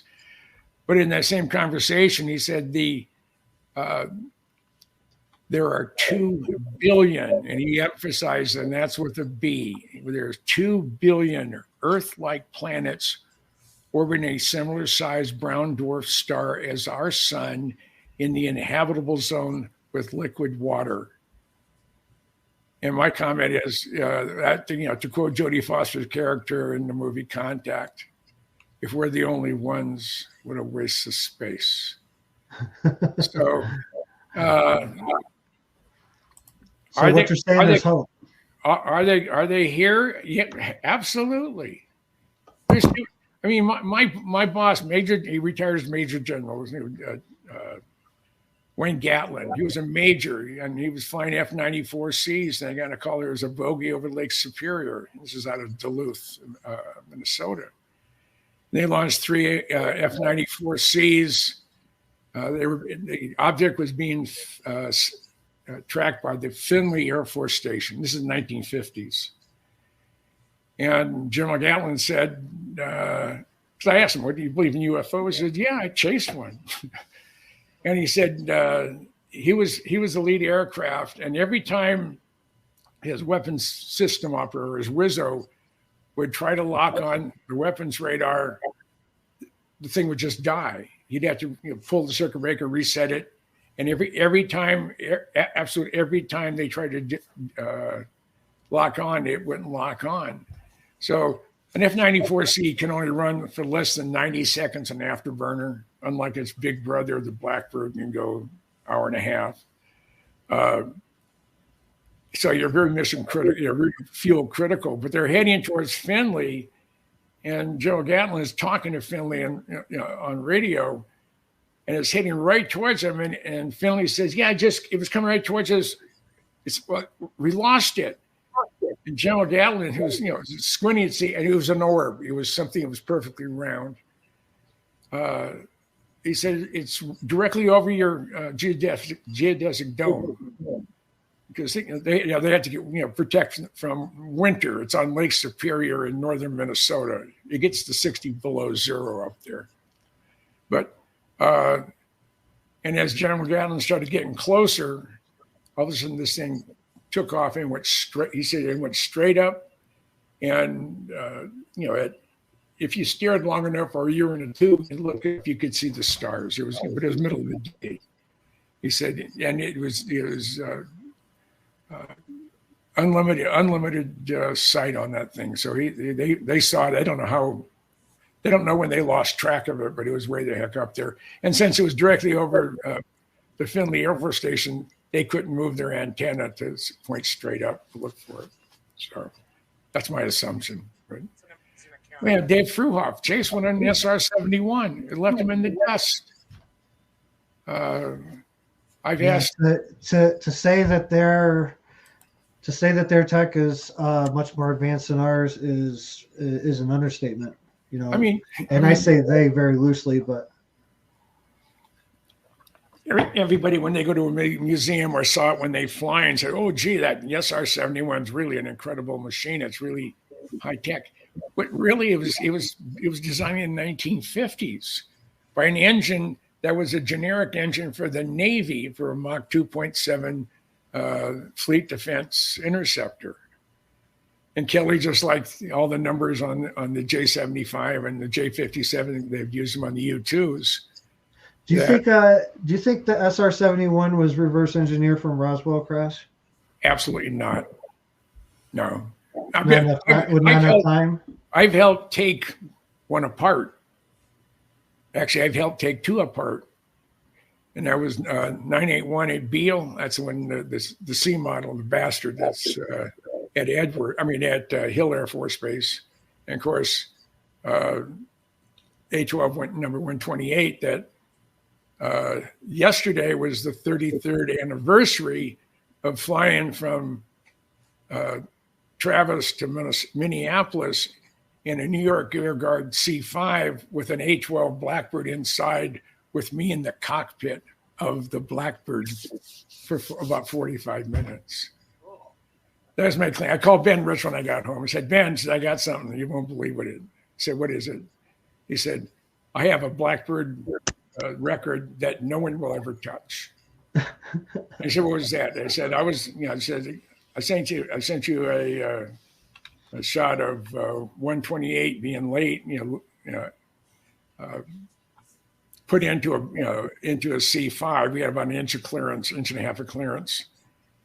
And it was 19 feet wide, 103 feet long, but it was about 11 feet at the highest point, and that fit perfectly inside a C5. And I told him going from Travis to Minnesota, we were about 45 minutes out. The loadmaster was a chief master sergeant. I was a tech sergeant at the time in the Minnesota Guard. I said, hey, can I go down and with you? And he said, normally he would say no, but since this is your project from the beginning to the end, absolutely. So he went down. he was going to be there, down there for a while. So I climbed up in the landing gear. We had the wings cut off at Wing Station 112. Walked along the chines. I had a wheel chock opening, keeping the canopy open because the counterbalance was out of nitrogen. And I went in there and I had a bucket with a cushion I had there before we loaded at Palmdale. And it was perfect. I closed the canopy. I'm in there, and I'm in the cockpit of a CIA A-12 Blackbird, and I'm at 33,000 feet at Mach 0.72 inside another airplane. And Ben said he was laughing so hard he almost wet his pants. So in his book on the Skunk Works, My Life of the Skunk Works, he sent me one of the last copies, and he said, "Proud crew chief of number 128." I talked to him once a quarter for almost 20 years. I don't even know how I got on his call list, but I was. So, but that's great. Was it facing forward at least? Was the plane facing forward, or was you? Oh, absolutely. It was. Okay. Facing at least forward. You're not flying backwards. Backwards. No. When it took a whole C5 to haul the outer wing panels and engine nacelles because they were one piece. Wow. So, but that was the most fun. One of the most fun things I've ever done in my life. They couldn't do it today. It would be impossible. Yeah. But because of my involvement with stuff like that, I get involved with John Andrews, and because of John Andrews, I get involved with John Lear, and because of John Lear's, I met Bob Lazar. He'd only been here in Vegas about 2 weeks or 3 weeks, and very soft-spoken guy. You didn't believe in UFOs.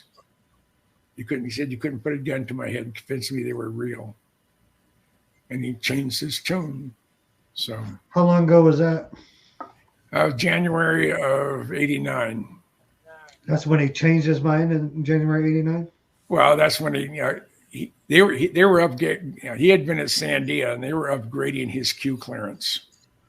So he was being paid, and he just wasn't going out in the desert yet. But he didn't know what he was going to be working on, and they liked his credentials.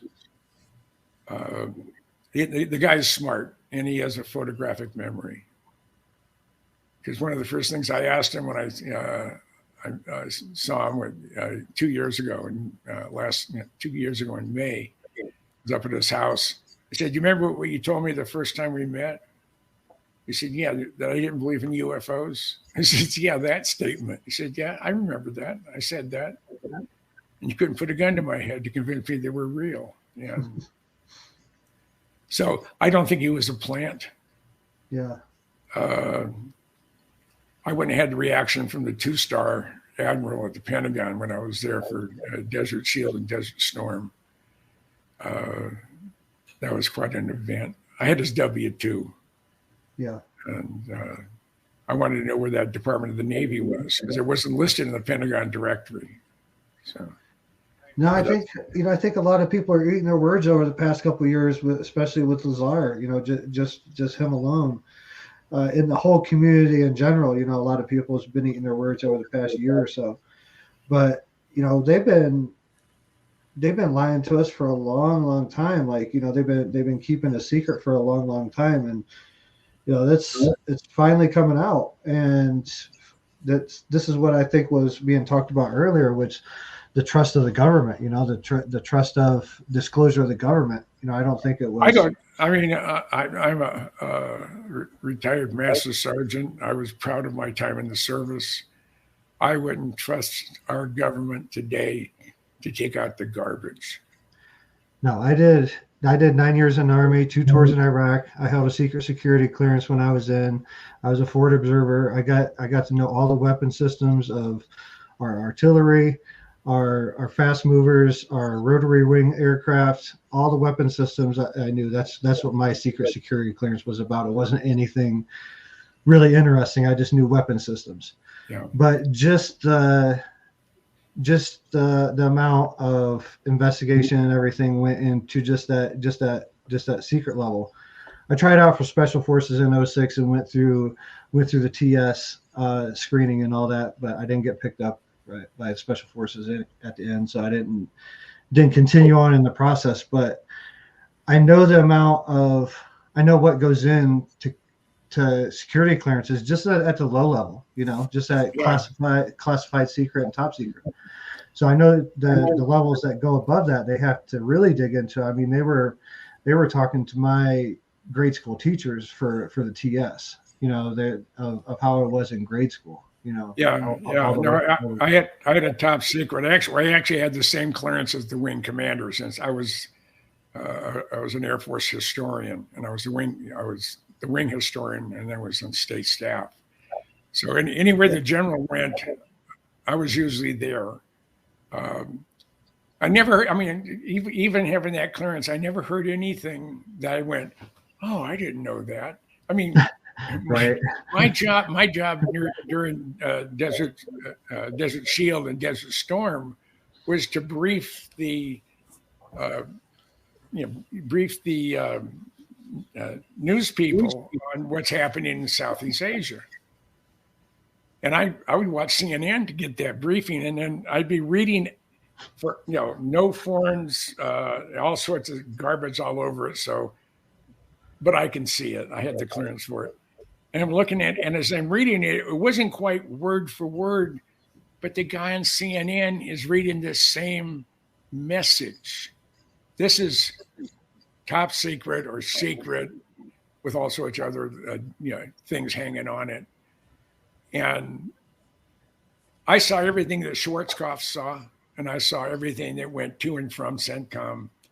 And my job was to read every single message and pull anything having to do with the National Guard, Army Guard, or the Air Guard. I was a wing historian for the Minnesota Guard. I was in state staff at the time. And it was fascinating. I mean, I read the flight logs every morning of what airplanes were there, their call signs, where they're out of. And I'm looking for a type of aircraft, or say UFO, or have a little flying saucer emblem in there. And I looked, and I didn't see it, and I was sorely disappointed at it. But there's our fearless leader. Yeah. Steve, I want to ask you before I give the mic back to Coley. Have you had experience yourself personally with UFO? And if so, what was your very first one like? I've never had an experience with UFO or ETs of any kind. Me either. I mean, I've been out there. I've been at the black mailbox saying, "Okay, you can read my mind, abduct me, but let me bring my Nikon with me." And I've been out near the fence line in the area on 80 to 90 different occasions over the last 40 years. So my opportunities to see something, everything I saw in the air, I could explain what it was. I mean, it was. The first time I saw an F-117, I thought it was changing shape, but because it faceted and the sun was low, it was the reflections were. I mean, it looked like it was changing shape. And as you look at an F-117 head on, it looks like a flying saucer profile. So, but I would have loved to have seen something. Hell yeah. I mean, I place myself out there, freeze my butt off on top of a mountaintop above the Groom Range, hoping that something's going to fly by that I don't recognize. And never happened. Just come set in the San Luis Valley. We're dead in between Cheyenne Mountain and all the bases in New Mexico. During the day, we got all types of different craft, military craft flying back and forth in between the bases. But at night, we have all types of different craft flying back and forth. Like I've filmed them. Yeah. In 2018, I'll give this real quick. In 2018, after walking through Chaco Canyon, exploring Chaco Canyon and looking at all the petroglyphs, I sang a Native American prayer song in Lakota in that canyon that evening as the sun was setting. Drove back to the B&B, had dinner with my wife. It was our first or second anniversary. This was our B&B was in Cortez, Colorado, about an hour and a half north of I've been there. of Chaco, and it's very close to the Four Corners. That night, I had face-to-face contact with ET. What was really jarring about that was the dream I had about 1 to 2 weeks after that, was when I went through the same experience and understood that was my future self. So I'll leave it at that. Coley, what you got? You know what? I'm just listening, and are you guys able to hear me okay? Because I'm streaming on a different device. Steve, like, I'd love to get to know your perspective more, and I'm just wondering if you would be open to coming to, like, understand, I guess, more of, you know, our perspective as experiencers, and maybe kind of try and bridge that gap. I mean, eventually we're going to have to work together. There's no gap. I have talked with dozens and dozens of experiencers and contactees. You're killing me with this. I am quite familiar with the phenomena. And, you don't think that there's a gap between the experiencers and the non-experiencers? Does anybody else see that, or is it just me? Well, yeah, of course there's a gap. It's like you've had extraordinary experiences that other people have not had. And because of the truth embargo, there was a great reluctance on the part of most contactees to share that. And so they didn't. Now, obviously, that's getting better all the time. And increasingly, contactees are less and less concerned about talking about their experiences. But there's still a ways to go. The approach I'm taking is straightforward enough. Disclosure opens the doors for everyone, including the contactees. And so it's a matter of patience. Sometimes you have to be patient when it comes to activism and achieving outcomes, because you're trying to get the authorities and media and everything else to go a place they may not want to go. And so you can't bludgeon them. You can't force them. You have to guide them. You have to use diplomacy. You have to. It's what activism is. And right now, the contactees are on the sideline. They're not ignored. There's books about them, movies about them, documentaries about them. Many have spoken publicly. Right. But they're not central. We're all here. Yeah. No. And I'm not saying that, but my main concern is that, you know, like I was like a part of a team, like we wanted to force disclosure. That way the government couldn't grab that narrative and then take off with it again. Because, you know, that's always a possibility. And then anytime you see anything, it's like, oh, Project Bluebeam. Oh, this, like, it's the last thing and people are mimicking it and, you know, making jokes out of it. So I feel like if I don't know, I feel like there has to be a bridge between the two of us. But I mean, we'll see how it goes. I mean, it's definitely coming down the line. So there's no gap for me. I see the funny stuff. I mean, it's been made fun of on The Simpsons. It's been made fun of in various cartoons and so forth. That is essentially society trying to get comfortable. When society's uncomfortable with things, they'll kind of make a joke about it as a way of engaging it without getting too close. This is not unusual. The process is underway, but this is a very special situation. It's never. I don't think anything like it has ever happened. Maybe in the human race, though ancient times, it's hard to gauge what happened then. But in the last 77 years, the things that have taken place are just off the charts. And so we are headed towards open contact. We are headed towards full disclosure. We are headed towards contactees being on everybody's Thanksgiving dinner list. It's all going to get better. Okay? All right.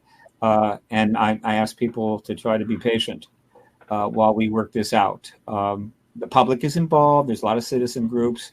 There's new organizations being formed already, anticipating the post-disclosure world. The Civil Foundation that Gary Nolan launched, based out of Stanford with a lot of top scientists, is not about getting disclosure. It's about getting ready for post-disclosure because they know it's coming. The UAP Disclosure Fund. The UAP Disclosure Fund is the first 501c4 organization capable of raising tax-deductible funding that they are going to use to affect the politics of the post-disclosure world, right? That they're literally looking ahead to that. Hollywood Who's funding that? Who's funding that? Don't know. I'm sure they're trying to get funding. I thought maybe somebody had come forward. Yeah, they haven't divulged it. It's still going to be difficult to get funding. It's not easy, but it's going to get better. The truth embargo has been incredibly successful in preventing people who have plenty of money to invest in this. Just won't do it, and that's kept this issue more contained. 50, 100 million bucks, and we could have had the end of the truth embargo years ago. But they're wealthy people that will donate their money to who they want, and you can't force them to do it. The government has basically made it so uncomfortable for them to touch this issue that they don't do it. So that's the way it is, you accept it. Right. But that's going to change. So there are already entities gearing up for the post-disclosure world. It is going to come. There are things that could delay it. And what can you do? A use of a tactical nuke in Ukraine is going to delay this and everything else. An invasion of Taiwan could delay it. Another pandemic could delay it. The political upheaval right now is already delaying it, but it's not like that. It's just kind of slowing it down. The disclosure process is now irreversible. Every witness that comes forward makes it easier for another witness to come forward. There's so many coming forward, they can't keep track of them all. Every whistleblower that comes forward, which is not a witness, that's special, it makes it easier for another whistleblower to come forward. And so we have an irreversible process. It's like an avalanche coming down the mountain. And that's a question of when does it reach the bottom? It could be very soon. It could happen like that. And that's what I'm pushing for. Let's get it done. And as I say, I think we have a perfect opportunity in the 71 days between the election and inauguration. Get it done, get it out, so the new president, whoever they are, will start their presidency already in the post-disclosure world, without having to go through all that falderall, and then they can devote their attention to ensuring that it goes well. And that's going to be a matter of legislation. It's going to be a matter of obeying whatever the legislation requires. But it will move quickly, because once that is finally done, that the gates open, the public interest goes to the moon, skyrockets, and so things will move pretty quick. So I'm just throwing this out there. Do you think it would be beneficial at all? I mean, you are a huge part of the community. Obviously, you're separate and doing your own little thing. But I mean, would you be willing to try and cross events? Or so I think if other people heard from you directly, maybe they'd be more apt to buy into it more. Or I mean, do you not need our help? I've done hundreds and hundreds and hundreds of events and podcasts. I've never. If I'm sure that there are contactees that have had me on their show. In no way do I shy away from engaging contact. I absolutely not. No, but I'm saying, so from Drew's perspective, like we have an event coming up with Grant Cameron and stuff in May, and Laura Eisenhower, and a lot of the consciousness and the spiritual side of it. Would you be open to coming to the event? Well, I do that. I mean, I have been to such events. Okay. I just was at the New Life Expo recently. I'm not unopposed to it. I mean, I go, but I'm not in that genre, right? No, I mean, people. But I think it would be good though. I have shared conferences with those speakers, and that's fine. Mm-hmm. I stick to my subject. I'm not into those areas. I'm not into those zones.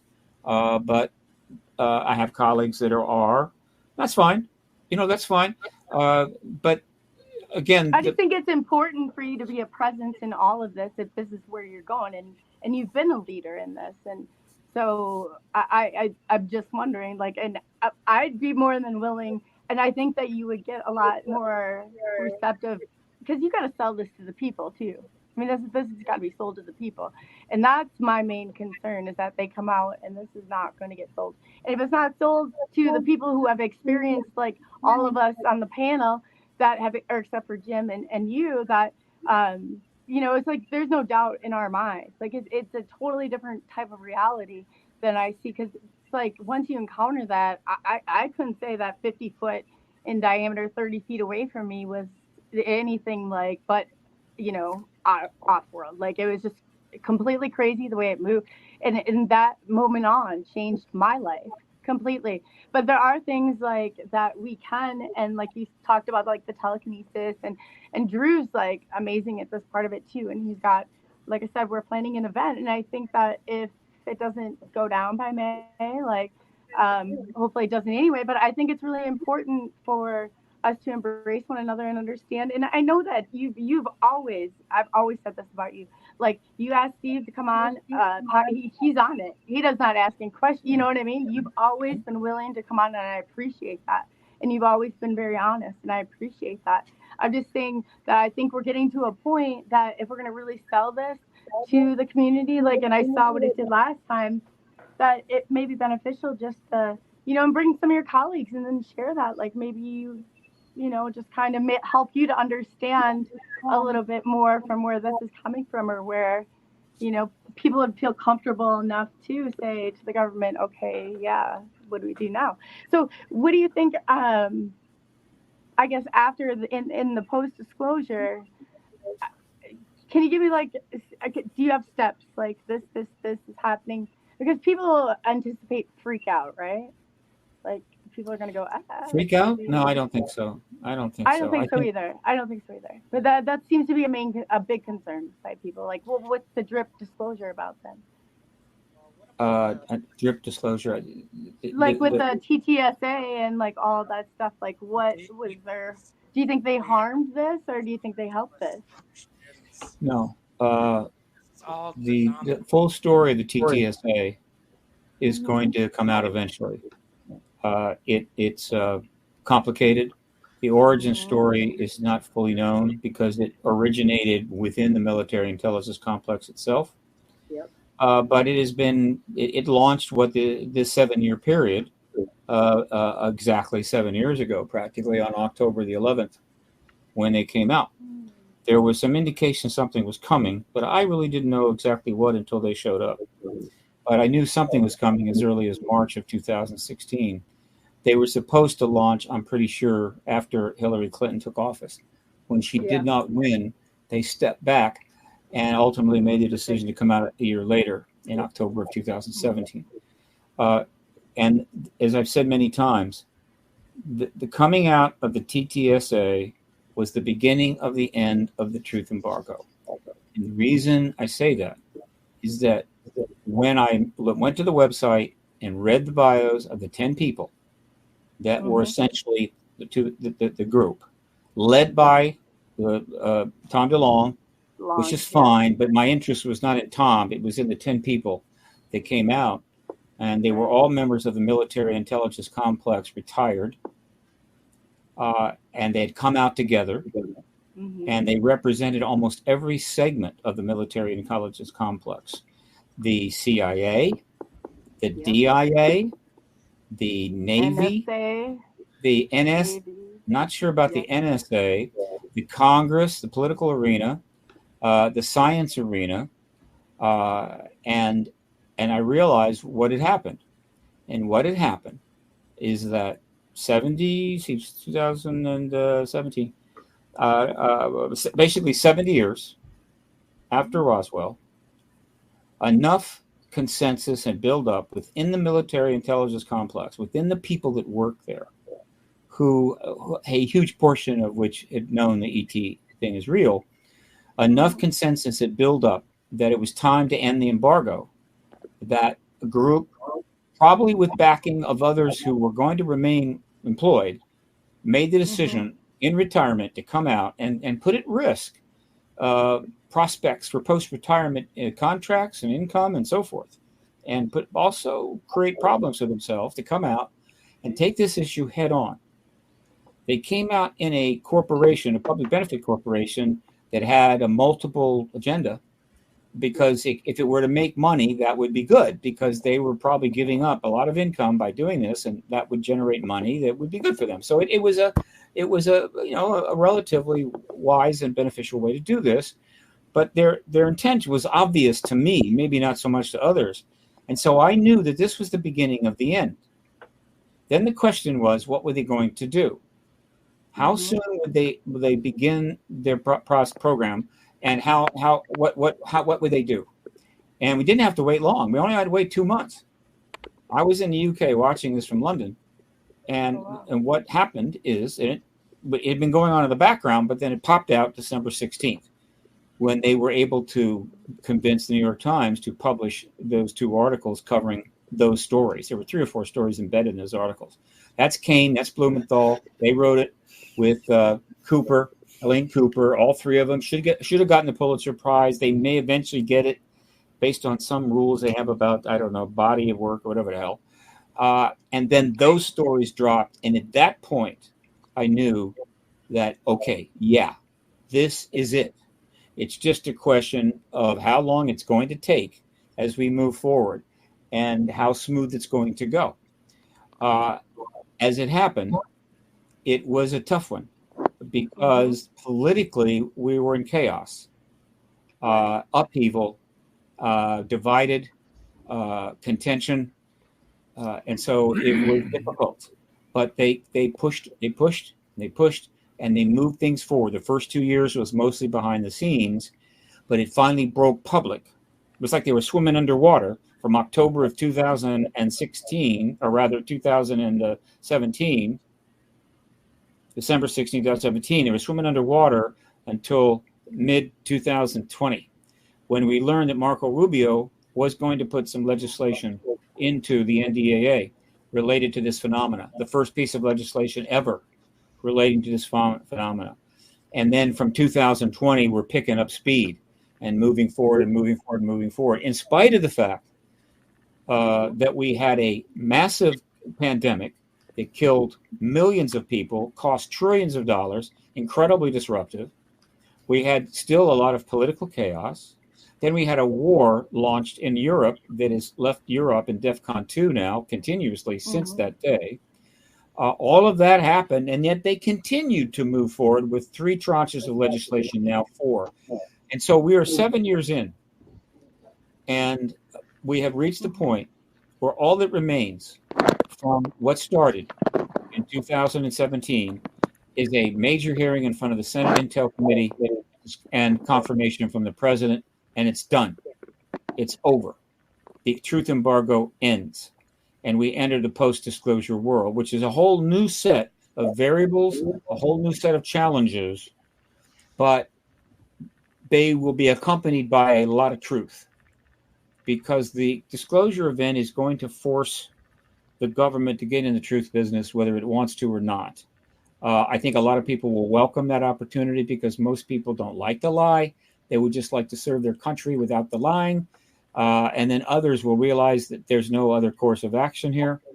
And so we will get in the truth zone. Now, the longer we stay in that zone, the faster trust in government will be recovered. When you lie to people, you lose their trust. How do you get it back? Lie better, pay them to believe you even when you're still lying. How do you get it back? The only way you get trust back is tell the truth, not once, not twice, but repeatedly over time. And eventually people realizing you no longer lie, you tell the truth. And that's what has to happen. And they're not there yet. But the fact that they can start with the truth so profound would be nice. In other words, we're willing to tell you something we've been holding for 70 years. It's unbelievably important. And you can count us to keep telling you the truth going forward. This is what I'm anticipating happening. And the implications for our country and its future, and possibly other countries that have to deal with dysfunctional America, are staggering. Everything is on the line here. This is it, right? I mean, you could live 100 lifetimes and not come close to something of this magnitude. And so I have a certain respect for that, and honor that. This is a big deal. And so to the extent that we can be true to it, we can be humble in the face of it, we can succeed. And at this point, we could get the job done no later than January 20. I hope. Let's hope so. Yeah. So after that, we're at the top of our second break, and then Drubers. See, this is what happened. I really, technology. The first day, this is always what happens. Anyway, let's take a break. We'll come back and reconvene. Steve, would you be willing to take some questions from the? Yeah. chat? We got a couple of questions. Yeah, we've got a good, great. So we'll go ahead and we'll take our break, and we'll see you guys shortly.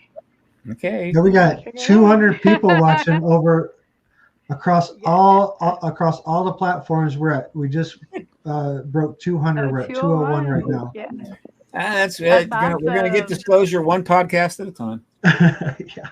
Yeah. No. Well, we got about 200K total. So yeah, this is doing good. And I will figure out how I did this, right, Drew? Yeah, it's on you, Coley. Go for it. I shouldn't be allowed. I should be allowed to touch this. This takes me back to the Space Out Radio days. Okay, I got this. Stay tuned for the music. Until then, I'm sorry, but my voice is gonna be it. Okay.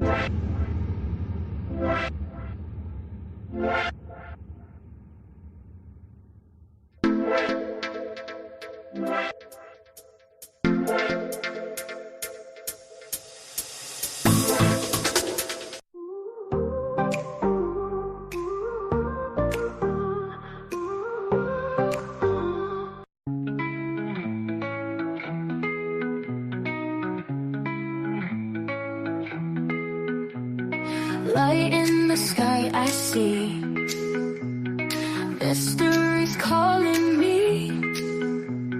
Truth in the stars aligned. Voices from the great mind. Expert voices, they say. Glowing secrets each day. Whispers on the cool breeze. Hidden truths in the trees. Light unveil the grand tale. Let our hearts never fail. Extraordinary ways. Guide us through every phase. Eyes on the cosmic side. Filling darkness with light. Truth in the endless night. Mystery shining bright. Voices we learn so much. Worlds we will soon touch. With each question we grow. Leading experts we know. Light unveil the grand tale. Let our hearts never fail. Extraordinary ways. Guide us through every phase.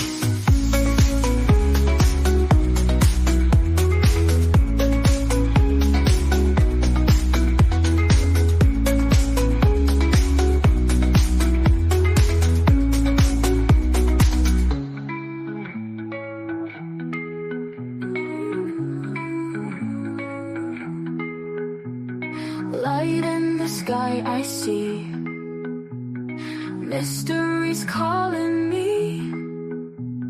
Truth in the stars aligned. Voices from the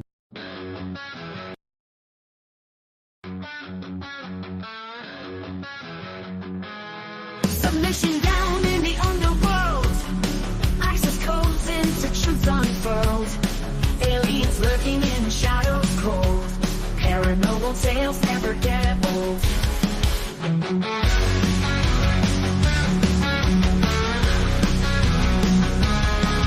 Cryptid Sasquatch in the forest gloom.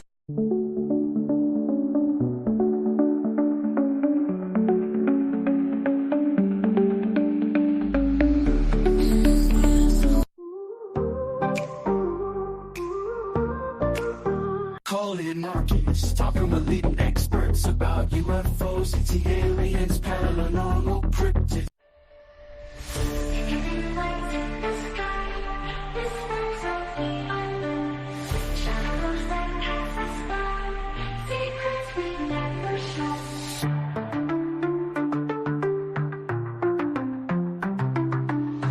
Evidence from distant stars. Questions we dare to ask. Footsteps and forces of form. Mysteries in our grasp.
Helix rocks where the mystery plays.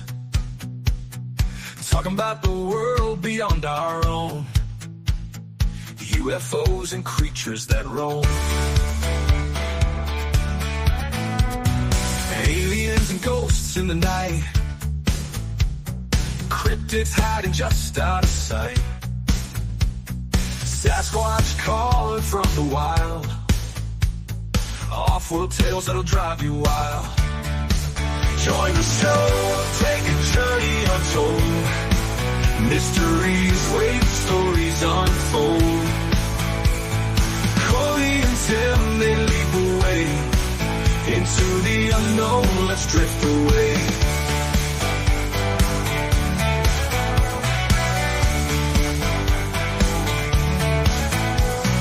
Coley and Tim, they lead the way into the unknown. Let's drift away.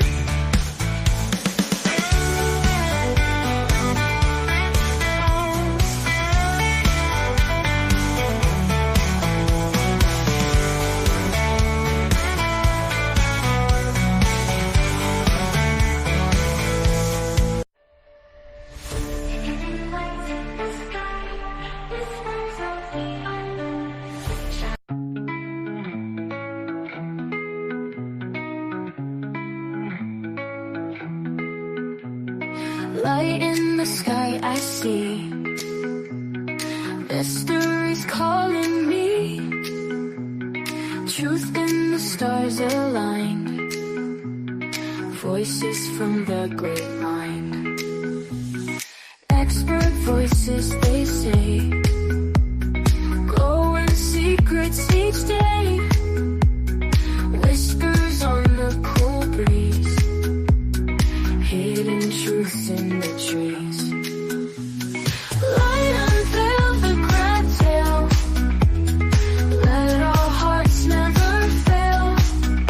Extraordinary ways. Guide us through every phase. Eyes on the cosmic side. Filling darkness with light. Truth in the endless night. Mystery shining bright. Voices we learn so much. Worlds we will soon touch. With each question we grow. Reading experts we know. Light unveil the grand tale.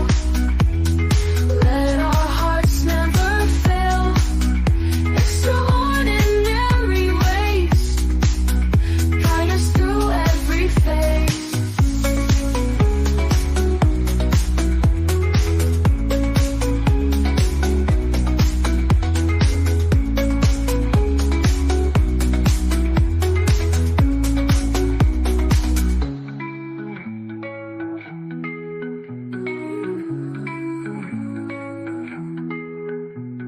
Light in the sky I see. Mysteries calling me. Truth in the stars aligned. Voices from the great mind.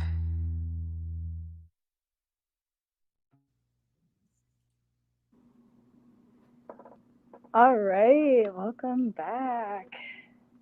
So this is, everybody can hear? Probably but me. Tim, did you want to go through the chat real quick and kind of pull some stuff off of there or questions? I don't know what's going on One here. from Michael There earlier. we go. And I know Steve's already touched on some of this, but he's asking, Steve, what are your expectations for the upcoming UAP congressional hearing on November 13th? Same question for all the panel, especially Jim, but I don't think Jim's here anymore. So. Yeah, you know, Jim apologized. He had to get going. So, yeah, he said it was a great show. Loved being around everybody. But, yeah, he had to get going. That's just a rumor. I don't know if that's true or not, but that's what I heard on another podcast.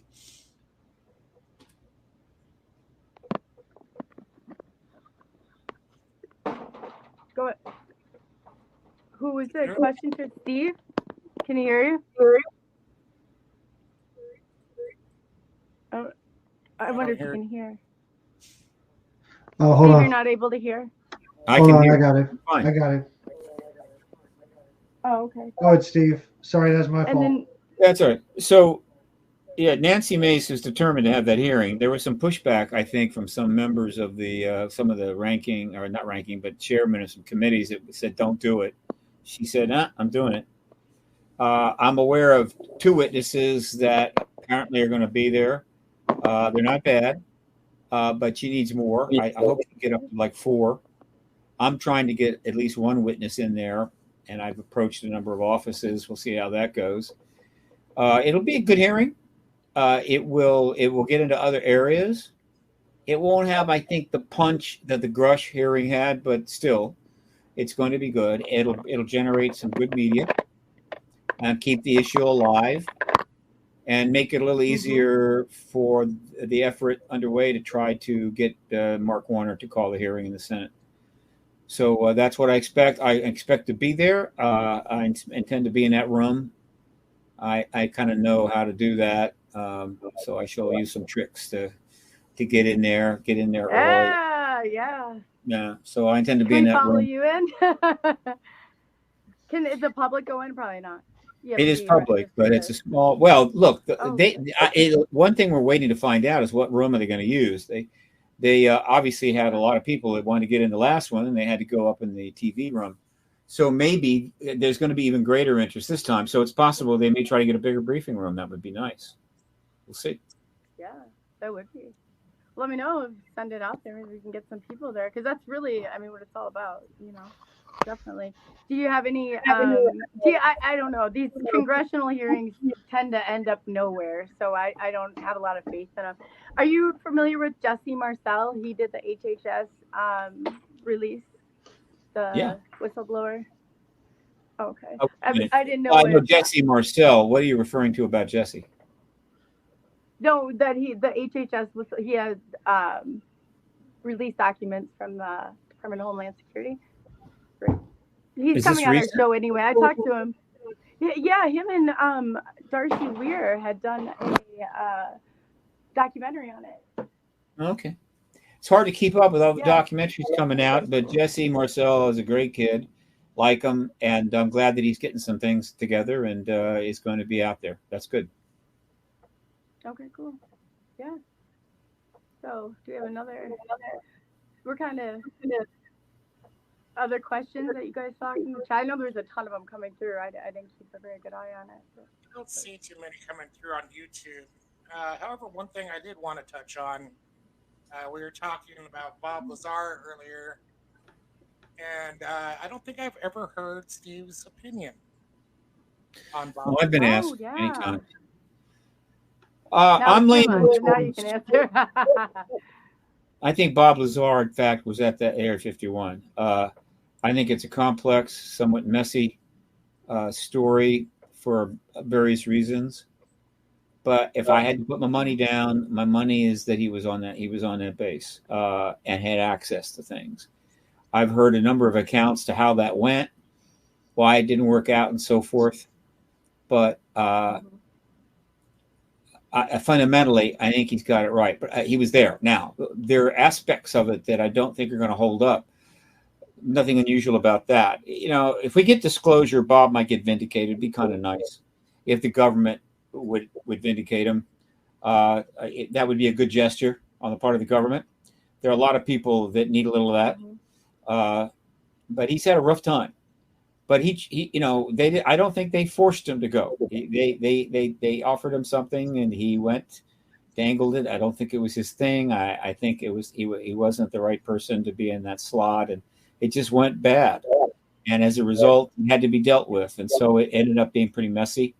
I think he's doing okay these days. They did a documentary on him, or maybe another. So in the end, it'll work out. I think. Talking about. They're building a whole IR. What is it? Project Graviton? I would probably mutilate the words.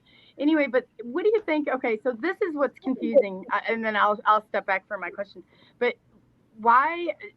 I'm being told that there's going to be something the government's releasing around Christmas time that's going to discredit, in fact, a quarter of the, like a big chunk of the UFO community. And I'm not sure if you're aware of that or not. Like the CSA, there's like, rumors. yeah, like, well, I heard it from Richard Doty, and he's like, he said Bassett was one of them. Sorry.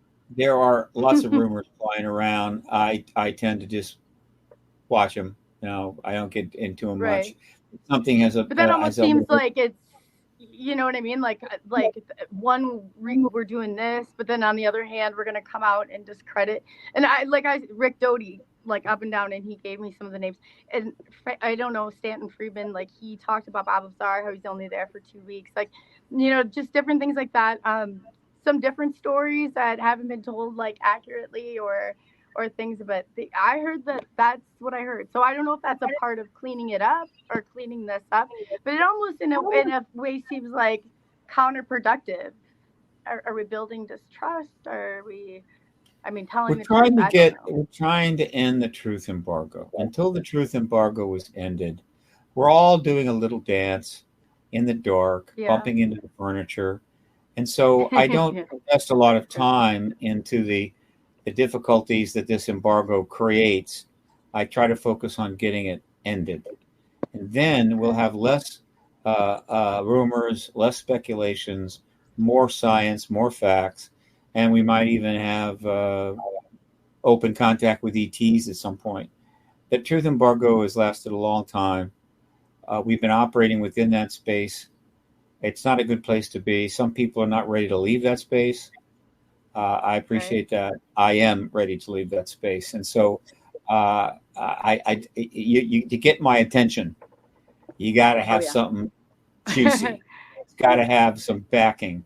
And then I'm willing to give a little bit of time to it. The rest is just kind of flying by in the ether. We'll see. Right. Awesome. And there's been lots of predictions, too, about dates and things. I expected that. And it's always a way to get attention. Pick a date, say something's going to happen. People are going to listen. I get it. No problem. I don't invest a lot of time in those dates much. That doesn't mean that one can speculate when something may happen. But there's been a lot of, I learned that there's going to be such and such on such and such a day in December or whatever the hell. I don't put too much credence in it. Me either. Yeah, I have to agree with you on that one. Well, that's awesome. I mean, I really appreciate you coming on, and we're cutting into a little bit of Drew's show. So I don't know, Drew, if you have any more like questions for Steve or like how you wanted to proceed. No, just but this time I'm handing the mic over to you. I'm handing the mic over to you. Yeah. I don't think I got much left. We've covered it. What you want me to talk about? Yeah. Whatever you want to talk about, Drew. It's like, and Drew's gonna have his own, and we'll be segmented. He'll be taking hours through, so it's gonna be super cool. Just give us like a week or two to get this all ironed out, because there's a lot of stuff going on behind the scenes. That's a lot.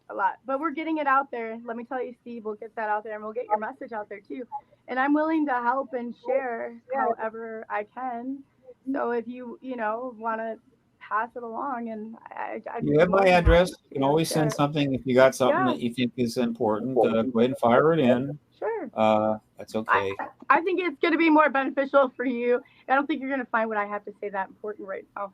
I would love to hear like how maybe some of us can help stop the truth embargo. Like that definitely needs to stop. There's no ifs, ands, or buts about it.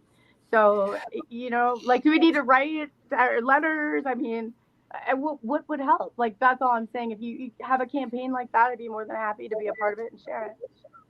The citizen involvement is being nicely channeled by the New Paradigm Institute.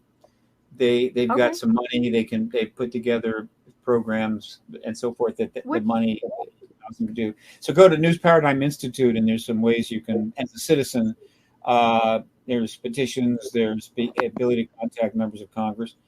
And there's a citizen disclosure movement thing. So that's where I think it's easy to connect up with as a citizen. New Paradigm Institute. I'm not big enough to be able to do those kinds of things, but I do have some plans to do some projects. Got to raise about 25,000, and I'll be able to do that. So, I New think Paradigm. you're bigger than what you think you are. So, are you affiliated with the New Paradigm Research Group? I saw that. I'm working closely with them. Okay. I'm working closely with them, helping them in any way that I can, but I'm not formally involved in the nonprofit. Okay. Great. That's great to know. So, yeah, we thank you so much for coming on and look forward to, we'll definitely, once we get this going, we'll have you back on for a more suitable interview. Let's see how the hearing goes. I really appreciate yeah. There you go. After the hearing, that'd be great. And like I said, we'll send you out some invites too. Yes, coming up. Okay. So I'll book that with you shortly. Yes.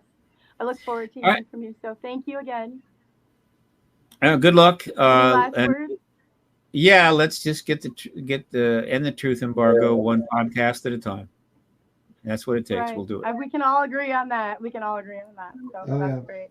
All right, folks. You have a good evening. I'm going to go to bed. You too. Bye. Thank you for bearing with us. Bye, Steve. We need more people like you.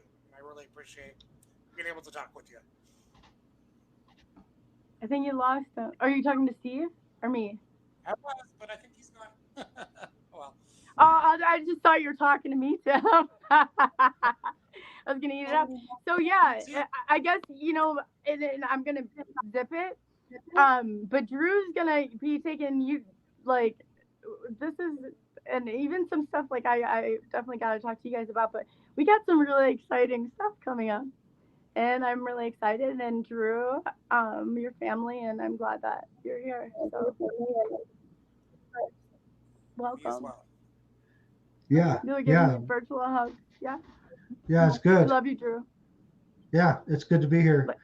Yeah, let's go fix these technical issues and put together a quality show. Like to be.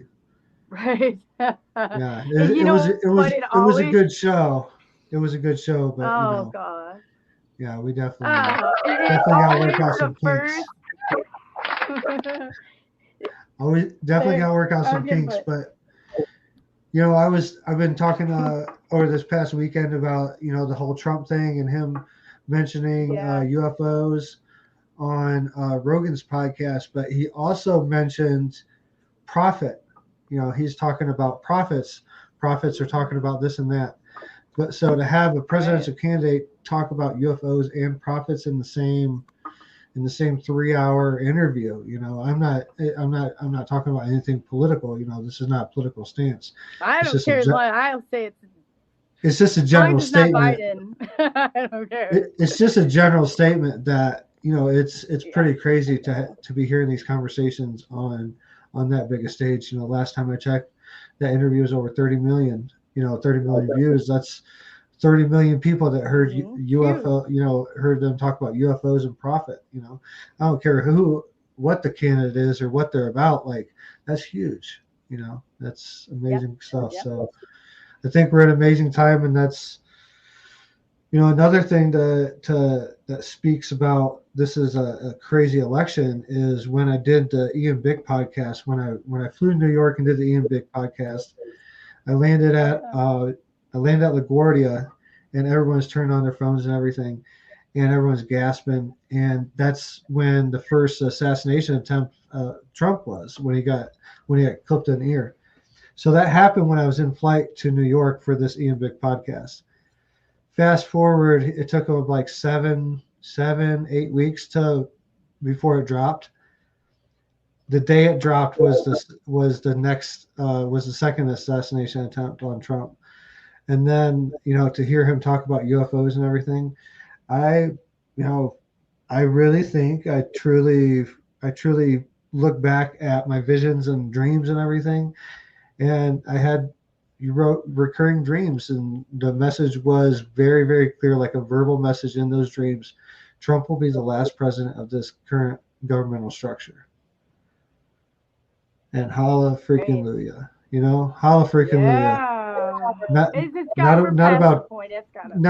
about Trump, because I'm not subscribing to the whole thing anyways. I'm not subscribing to, it's what people talk about. There's two wings of the same feather. Yeah, or the same bird. There's one feather that's like more damaged than the other feather. I think that's the way I look at it. But is it? I mean, if I don't know. I don't know. I don't know. To think that a institution as big as our government or any government is going to give, especially the American government, we're, largest nation in the world, whatever, biggest nation, rah, rah, rah, this, that, whatever, red, white, and blue. To think that they're going to give the reins to someone new every 4 years it doesn't make any sense to me, because they plan 300 years out in advance. Like how would they? Right. That's kind of well known that they're not planning every 4 years. They're not planning. They're not planning year to year. They're playing long game. 200-300 years out. So to say that they would give the reins to a new person every 4 years, and I think that this interview with Rogan was very telling. He was unscripted, and he was talking about things, off the cuff. And, when he talked about getting into office, and they said, they were kind of steering him not to look at certain files or share certain information from files and things like that. That's telling me if I'm president going in and someone's telling me like, here's this is what you can do, this is what you can't do, this, that, and the other, like, someone else is in charge. And I think we've known that. I think we've known that for a very long time. And it's to have it said, by Trump, in that instance, it was very telling. It was very telling of, who's actually in charge. And I will stand by my convictions that the reason that they haven't had disclosure before now is because when it comes out, the next question that they're here, that question gets answered on, governmental stage or whatever, and then the next question is going to be, who are they? Why are they here? Like, I think. Do you think anybody's going to believe it coming from the government? I don't know. I think there's a group. I think the boomers. Yeah. The boomers have to. They need to see that on the ticker tape on CNN. But as we were shown, going back to this interview, that it's shifting. The younger generation. I don't know what the interview. Let me check what the interview on Rogan's up to now, just on YouTube. We're not talking about Apple or anything else. We're talking about just on YouTube, these crazy viral numbers. So I think what we're seeing here is, a shift. It's a shift. 39 million views. Something is 39 million views. A shift is coming out of CNN, the National Enquirer, all these wherever the boomers got their news from, newspapers and stuff like this. This is where we're going to be getting our news from coming up, and we're the podcast and radio and stuff like that, to have these extended interviews where we can actually get to know someone and get to the nitty gritty. I mean, everybody knows as soon as they found out Trump's going on there, I tuned in. I was like, I'm waiting for the UFO question. I know it's coming. Right. It's coming. And he did a really good job of corralling. Trump can be a kind of slippery guy in interviews and stuff, go off on his own tangent.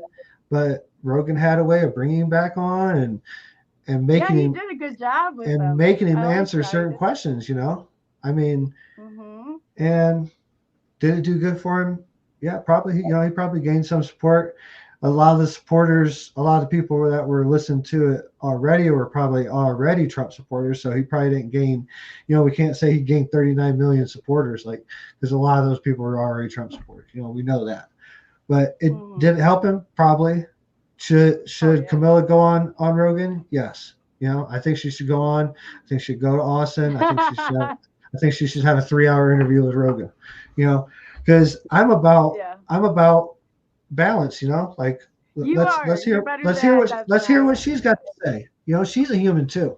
This is what we got to remember. We can sit there and say like one side's evil, one side's not, but like one thing I know, like everybody has a heartbeat, you know, and we all have a heartbeat. We all have, you know, we're all connected. We all have this ability to connect, you know, whether we do or don't. We all have that same ability, you know, there's no one evil or, you know, and I think no matter whether you're a Trump supporter or a Camilla supporter, whatever side you're going for right now, like step back and think these are people. Like, did Trump get shot in the ear? Like, he probably, from what I know from having near-death experiences and stuff, he probably had realizations, you know, after that. You would have, and I'm just saying, because I know there's going to be people out there saying, oh, he didn't get shot in the ear, this, that, and that. Who knows? Like, I wasn't there. I don't know. I can't. You know, I didn't have firsthand witness. No, I can't say for certain whether it happened, whether it didn't. All I'm saying is, if it did happen, you had a spiritual experience. That's what I'm saying. Like, if that did all go down exactly the way that we've seen it, you know, he did get shot in the ear. Almost got. If he didn't turn at the right moment, he would have got, you know, the side of his head blown off. Whatever. If that all went down like that, he had a spiritual experience. I can guarantee that. Yeah. Oh yeah. So that's what I love about you and Tim is that you guys know how I like, you know, I okay, but I love the way that both of you are able to balance that out, because you're right. You do need balance, and I'm like an advocate on the other side of things. And it's not even so much for. I just think we should reduce the government. I think we should reduce. I don't think we need all this stuff. But what did you think about Steve? I'm pushing for Mr. Bassett to show up at the event in May, because I think this would be good for him, especially Jim Goodall. I'm going to get him to go too, because they've not experienced like the consciousness, like all of us, like, you know, and I know he does it a little bit, like jabs a little and I jab back a little bit. You know what I mean? On the experiencer end. But yeah, I think it's great. I think, you know, to bridge a gap, you know, I think part of my mission here, or a large part of my mission here, you know, on this earth here, is to bridge the gap between science and spirituality, you know, and that's been, you know, a side note of my overall mission to be here. And I know it's working, you know, because I know I'm gaining traction on where I'm going. You know, I'm hitting big numbers. You know, this guy I'm going to interview on January 3rd, he's got 11 million on Instagram. Like, you know, 11 million followers. I can't tell you now, but I got some really exciting news that's going to blow that out of the water, man. But yeah, we've got, you have no idea. Tim, like, we'll tell you, like, once I get it all ironed out, but I'm not joking you, it would put us at a position where we'd be millions in front of millions of people and be able to present this. So, you know, and you think of that, like, long term, like this, I know, Drew, like, your journey, I've watched it, like, and Tim, I know you're coming into like this, and like you've stepped up, and we are the 3 people here who've like hung in the longest, like, with this and carried it through. But yeah, I'm super excited. Hopefully I'll get that sealed this week, and we'll be able to announce it next week. But we're not even just staying here. We're going international. So that'd be great. He's always good. Oh, I know. I love him. Trying to move the paradigm forward. You know. Say that again. I think I couldn't hear that well. Oh, I just thought it was amazing having Bassett on today. Oh yeah. Yeah. And then, you know what, we got to remember too. And then after the congressional hearing, to grab him right there. So he said he'd come right on, and he will. If you ask him, he's the most timely. Like, he'll just instantly doesn't respond, you know, and he's good about it. But definitely. Then Drew, you'll have to let us know how you want to handle that part too, so we don't stomp on your show too much. Yeah, no, it's all right. It's you it was a great conversation. It needed to be had, and there's, like I said, there's people that need that, and it's not just boomers. It goes past boomers. I misspoke earlier, but it goes past boomers. There's people that, and this is no judgment either way. There's people that need someone, the president to stand at a podium and say, look, this is what's been going on, and this is, and there's people that don't. There's people that don't need to hear that, but there is people that need to hear that, and there's a large number of people that need. There's a large percentage of the population that need that to happen on a global scale. But for that validity or that confirmation, that we have all each other. That all could change at 8:30 tomorrow morning, because flotillas could come down and uncloak, all over the world. And then, then we don't have a government. Then we don't have a government anymore. That's the question I should have asked Steve. Like, what's he think? Like, is this disclosure going to dismantle governmental structure and our structure of way of life? Like what we see. Okay, the caretaking government, how he initially had it planned, and I'll send it to you.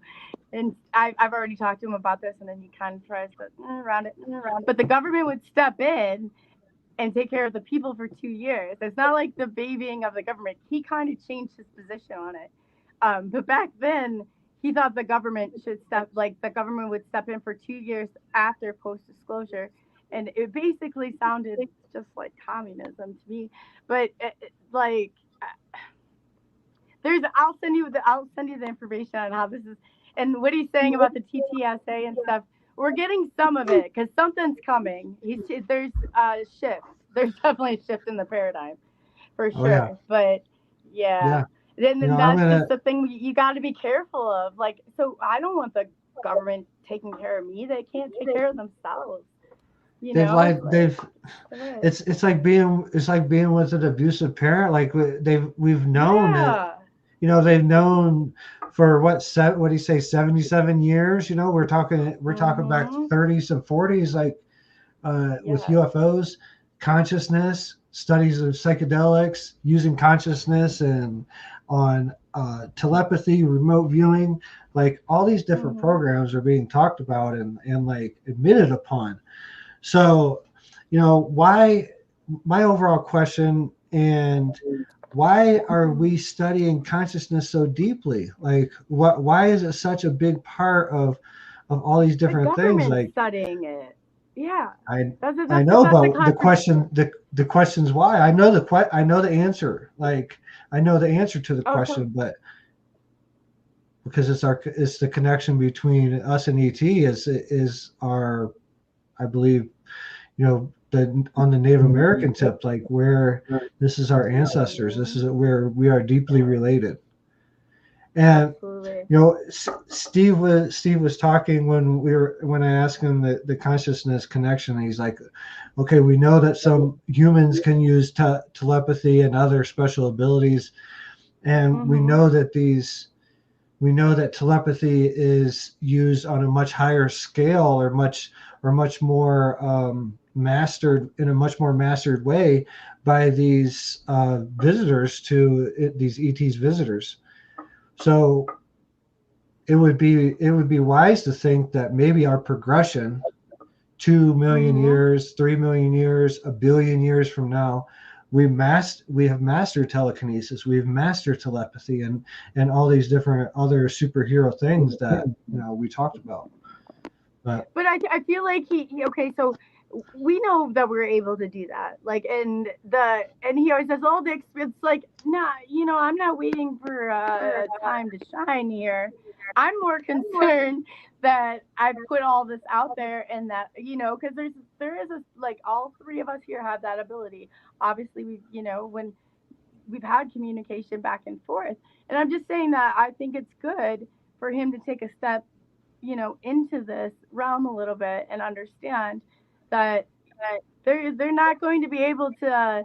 And he did say something though that kind of threw me off. How something was ready to come forward. Like, do they have something or somebody? And he really liked who is it that he kept commenting on with the what is it, the I can't remember what star system they're from. I don't get into that much, but he said the lovely so and so. So I'm like, I almost felt like they had like, do they have somebody lined up here to come out? Because otherwise, what changes? Because like the same thing, right? I don't know. Like what changes unless somebody does? I'm gonna have to re-listen to that, but we'll catch him again. I think that's a good one. Definitely a good one. Sorry, guys, my keeps going in and out. I know, and you know what? It's great. Twitter, we've been like totally ahead on Twitter. Last time we had like close to 500, and so now we will be. Everybody can tune in on Tuesday. Does anybody want to give the time? Because I'm incompetent of doing that at this moment in time. So we started we started at 8 p.m. Well, we started about 8:10, but 8 o'clock Mountain Standard Time, 9 p.m. Central Standard Time, and there so on and so forth. So it'd be 7 p.m. Is that the way we're going to continue? Okay. I mean, that's what time we started tonight. So. Yeah, and it looks great. Like the later it is, like look, it's already up to 240 on Twitter. So it's Twitter's is a great, and we need to get in there and do some spaces and stuff because yes, our original plan too. Yeah. So we're really excited, and thanks for everyone for bearing with us. And Drew, big hugs from your dysfunctional family. We love you. And so I'm not gonna close it. I mean, you take us out whenever you want, one by one. Yeah, no, just thank her. Do you more? Yeah, no. I'll let you do it. Thank everybody for being here, and yeah, follow me on Twitter on all the other stuff, and be looking forward to talking to you next.